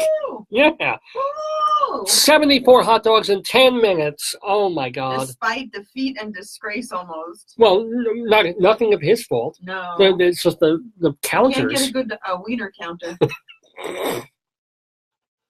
Not going there. Anyway, this was his 11th win at the Nathan's hot dog counting contest, or eating contest. Mickey Sugo. He's not the spam eating king, though. Oh God, no! There is somebody else who eat spam. There's an eating contest for everything now, but Nathan's does only the hot dogs. And I was even wrong about Mickey Sugo before. She didn't even eat 39. She ate 37. That's not even. I could eat 37 hot dogs. Sad. No, I couldn't. Let's see. Now, Thursday morning, Joey was on the Today Show, and he told the hosts, what about Thursday? When was 4th of July? Wednesday, yeah. So he came on Thursday, the day after, and Joey Chestnut told the hosts, quote, "I don't feel great." I mean, I feel amazing that I won and I got a record, but like a marathon runner, you feel like garbage after a marathon. Oh, God. His marathon was shoving like pork in his mouth. It's not like a... And it's like, first thing is, how do you feel, Joey? I don't feel great. It's marvelous. Because, I mean, think about how do you get that many in your stomach? Like, that's a lot of 70 hot dogs and buns. I don't know how you get it in your stomach. And how much of it vomits out and how much stays. Yeah, I think you must vomit. I wonder what his bowel movements are like over the next 2 days. I don't think very good. Because how many pounds is... I'll ask. How much is one hot dog, and multiply that per poundage? How many pounds are 72... how many? 74? 74, yeah. How many pounds are 74 hot dogs with buns? How much does Joey Chestnut weigh? Well, yeah. Let's see. Weight of one hot dog with bun is? According to Metrocosm, according to Nathan's website, one of their hot dogs weighs 3.5 ounces and has 280 calories. So 70 hot dogs is 15 pounds. Wow! Joey then ate 16 pounds, just about. And it says someone of Chestnut's age, 32, and weight 225 pounds, burns about 3,000 calories a day. That's not a lot of calories compared to 16 pounds of pure animal snouts and beaver anuses. And hilarious part is, if you look at the women eaters who are eating 20 or 30 or 40 hot dogs, they're all slim. They're all svelte and cute and in great shape. And even some of the men were not. Some of the men were shaped like this guy right here. But I don't get how the women do it. They purge, or it just you have one big meal and it doesn't count. It's like if you're a good eater and you're healthy and you're mostly vegetarian, but then at the airport you have a Happy Meal, it doesn't count. 70 hot dogs, weighs over 15 pounds, and is 19,600 calories. So is this shake, by the way. Well, it's very good. Thank you, dear. Yeah, but if he burns 3,000 a day, he's eating like what? Almost 17 days of 7 days of food in one day. And don't forget, Joey Chestnut and some of these other competitive eaters, they don't just do this once a year. 70 hot dogs weighs about the same as an ample-sized Thanksgiving turkey. Oh, my God. No, but think about it. Joey Chestnut is going to rest, and probably 2 or 3 weeks from now, he's got another contest. He's going to go somewhere and eat. I hope I'm not going to say French fries because that would be cruel. But he'll be eating turkey, or he'll be eating, barbecue beef, or he'll be eating radishes or something. Wow. Anyway, my hats off to the great Joey Chestnut. And we were saying earlier in the program that he didn't seem like he had the fire in his belly this time. It didn't seem like he wanted to win, of course, but he didn't have that drive to I'm gonna break a record. So I thought, he'll do all right. And it's really hot and humid there. He'll do like 60-something hot dogs, and it'll be a real horse race between him and Sankari and a couple of the other guys that they have there. But no, he did it. Joey Chestnut, American hero. No, seriously. I mean, we talk about people who died defending our country in World War II and Vietnam. I don't think he's a hero. George Washington. I think competitive eaters are an oddity. I don't think it's healthy. Really, you don't think the guy who went and found and shot Bin Laden? I mean, they have their place, but Joey Chestnut, a CSU professor that falsified a job offer. A job offer? Yeah, I don't know. I have to read it. Oh, okay. Well, while you're doing that, let me kind of wrap up the show because we've had a wonderful time. I hope you have had too. Here in the neighborhood. And by the way, I'm not going to say welcome, but because we're sort of ending here, but Kristen and Joe and Joan and Steve and Fred and, well, 2 Freds actually, Robert and Wayne and all these other folks and all these wonderful comments. Thank you so much for tuning in every Saturday to the Dave's Gone By Facebook program of the stream. We do it here from Greeley, Colorado, my office at the University of Northern Colorado, and we're here for about 3 hours or so every Saturday morning. You can find out more at davesgoneby.com, DAVESGONEBY, davesgoneby.com. That is, of course, also the place where you can hear our archives. Every show that we have ever done is there. There's 1 or 2 or 3 that we had an audio problem. There was a technical glitch. We lost it. Sad. And some of the shows have some audio problems because equipment fails everywhere. But for the most part, you want to go hear a show that we did in 2003, it's there. You want to hear a show we did in 2008? There. You want to hear a show we did 2 months ago? It's all there. It's free. They're downloadable. They're streamable. They're podcasts. davesgoneby.com, the huge archive section, including an archive separately of just the interviews. So just like the wonderful conversation we had today with our new friend of the neighborhood, Tony Dufresne, you'll find that in the archive section, especially of davesgoneby.com. It's all there. There's photos from the show as well. Please visit it. Please tell your friends. And, of course, please tell people who aren't yet friends on Facebook to come to Radio Dave Lefkowitz. Like us, follow us, see us first on Facebook, and join us every Saturday morning. I do want to thank, therefore, Tony Dufresne. One more time, get a copy of his book. Do I have the, I do. Copy of his book and listen to his podcasts, Surrounded by Idiots. There he is. Drop the distractions, embrace your purpose, and get your ass in gear. Tony Dufresne, PhD, mind you. So we thank him, and he is now officially a friend of the neighborhood. I kind of hope he gets back. I mean, I know he's doing the podcast, but it'd be cool to hear him on regular radio because you can hear he's got that voice and personality. He makes a great DJ.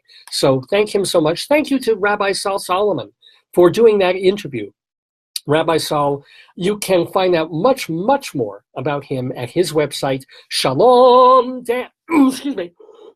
I need my shake. ShalomDammit.com. Shalom, D-A-M-M-I-T. Shalom Dammit. This is a place not only with his bio, but he's done dozens of mini sermons that you can read or listen to. They're called Rabbinical Reflections, and I think they're really fun. They're all archived at shalomdammit.com. His TV show, 10 episodes that he did about 10 years ago for Long Island Cable TV, that's there. And even his stage show, Shalom Dammit, An Evening with Rabbi Saul Solomon. You can watch that. It's on YouTube, and the link is at shalomdammit.com. Check it all out, please. I also want to thank, who else do I have to thank? Oh, this woman sitting here, unseen by you, but she was seen briefly on camera. Love her to pieces. She is my darling and adorable wife, Joyce. Yay! Say hello, Joyce. Hello, Joyce. That's my wife, and not just for the hour or two that she's with me generally doing this radio program, but every day, every moment, every week and second and year of my life. She is more than a friend. She is the love of the neighborhood. You just say that because I got you a shake. Well, yeah. If you hadn't gotten me the shake, I'd be like, thanks, Joyce, And because she got me this shake, you are the love of my life and my soul and of the show. And thank you again to the potato who took part in A Cow for Hansel and plays a very believable veterinarian character, and to Mrs. Bakbadak for appearing as Hansel's mother. It was quite a show. Yeah. What else? Any more thank you? We probably have some amazing guests coming up in the weeks ahead. I can't tell you who they are yet because they're not set in stone.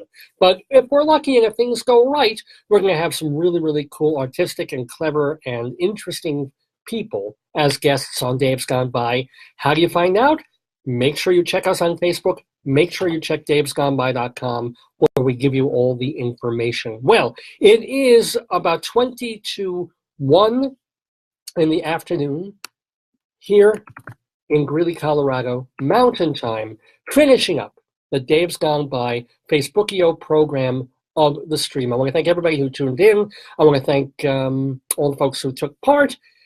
And I want to wish you a very happy, warm, it's going to be some warm weather out there this week, so dress inappropriately, especially if you're young and cute. What else? Oh, yeah, I'm going to play one more time. Well, where is it? Oh, here it is. In honor of my wife, who is still sitting here, the Song of the Ages by Steve Ibsen that we discovered a week or so ago. I would, if I were you, go find the video on YouTube. It's adorable. But ladies and gentlemen, yes, I may be a radio host. I may be a theater critic, an arts journalist, an editor, what have you, and an English teacher of sorts. But at my best, I am also a sexy panda bear. And gone by. I'm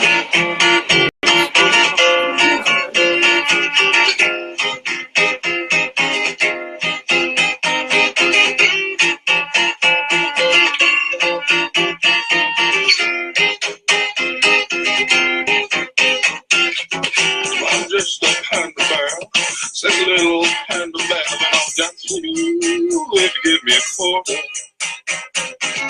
I'm just a panda bear, naughty little panda bear, and I'll dance with you if you give me a quarter. I'm just a panda bear, sexy panda underwear, and I'll dance for you if you give me a quarter. I'm panda bear, sexy little underwear, and I'll dance for you if you give me a quarter. Because deep in forced to shine, there's an inward system. I want to make you mine. Oh, I want to slap a behind. And every day I think of her. The panda knows how to take her. But she doesn't know her. It's a sad part. No, she doesn't even know her. I'm just a panda bear, sexy little panda bear, and I'll dance for you if you give me a quarter. I'm just a panda bear, little panda bear, and I'll dance for you if you give me a quarter.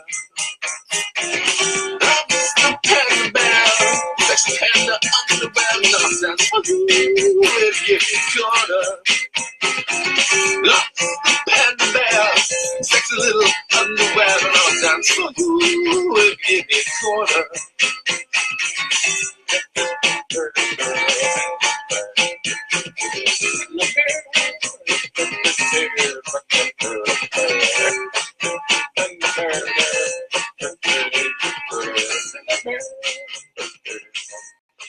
Did I tell you it was the greatest song ever? And gone by. I'll see you next week. Have a great one.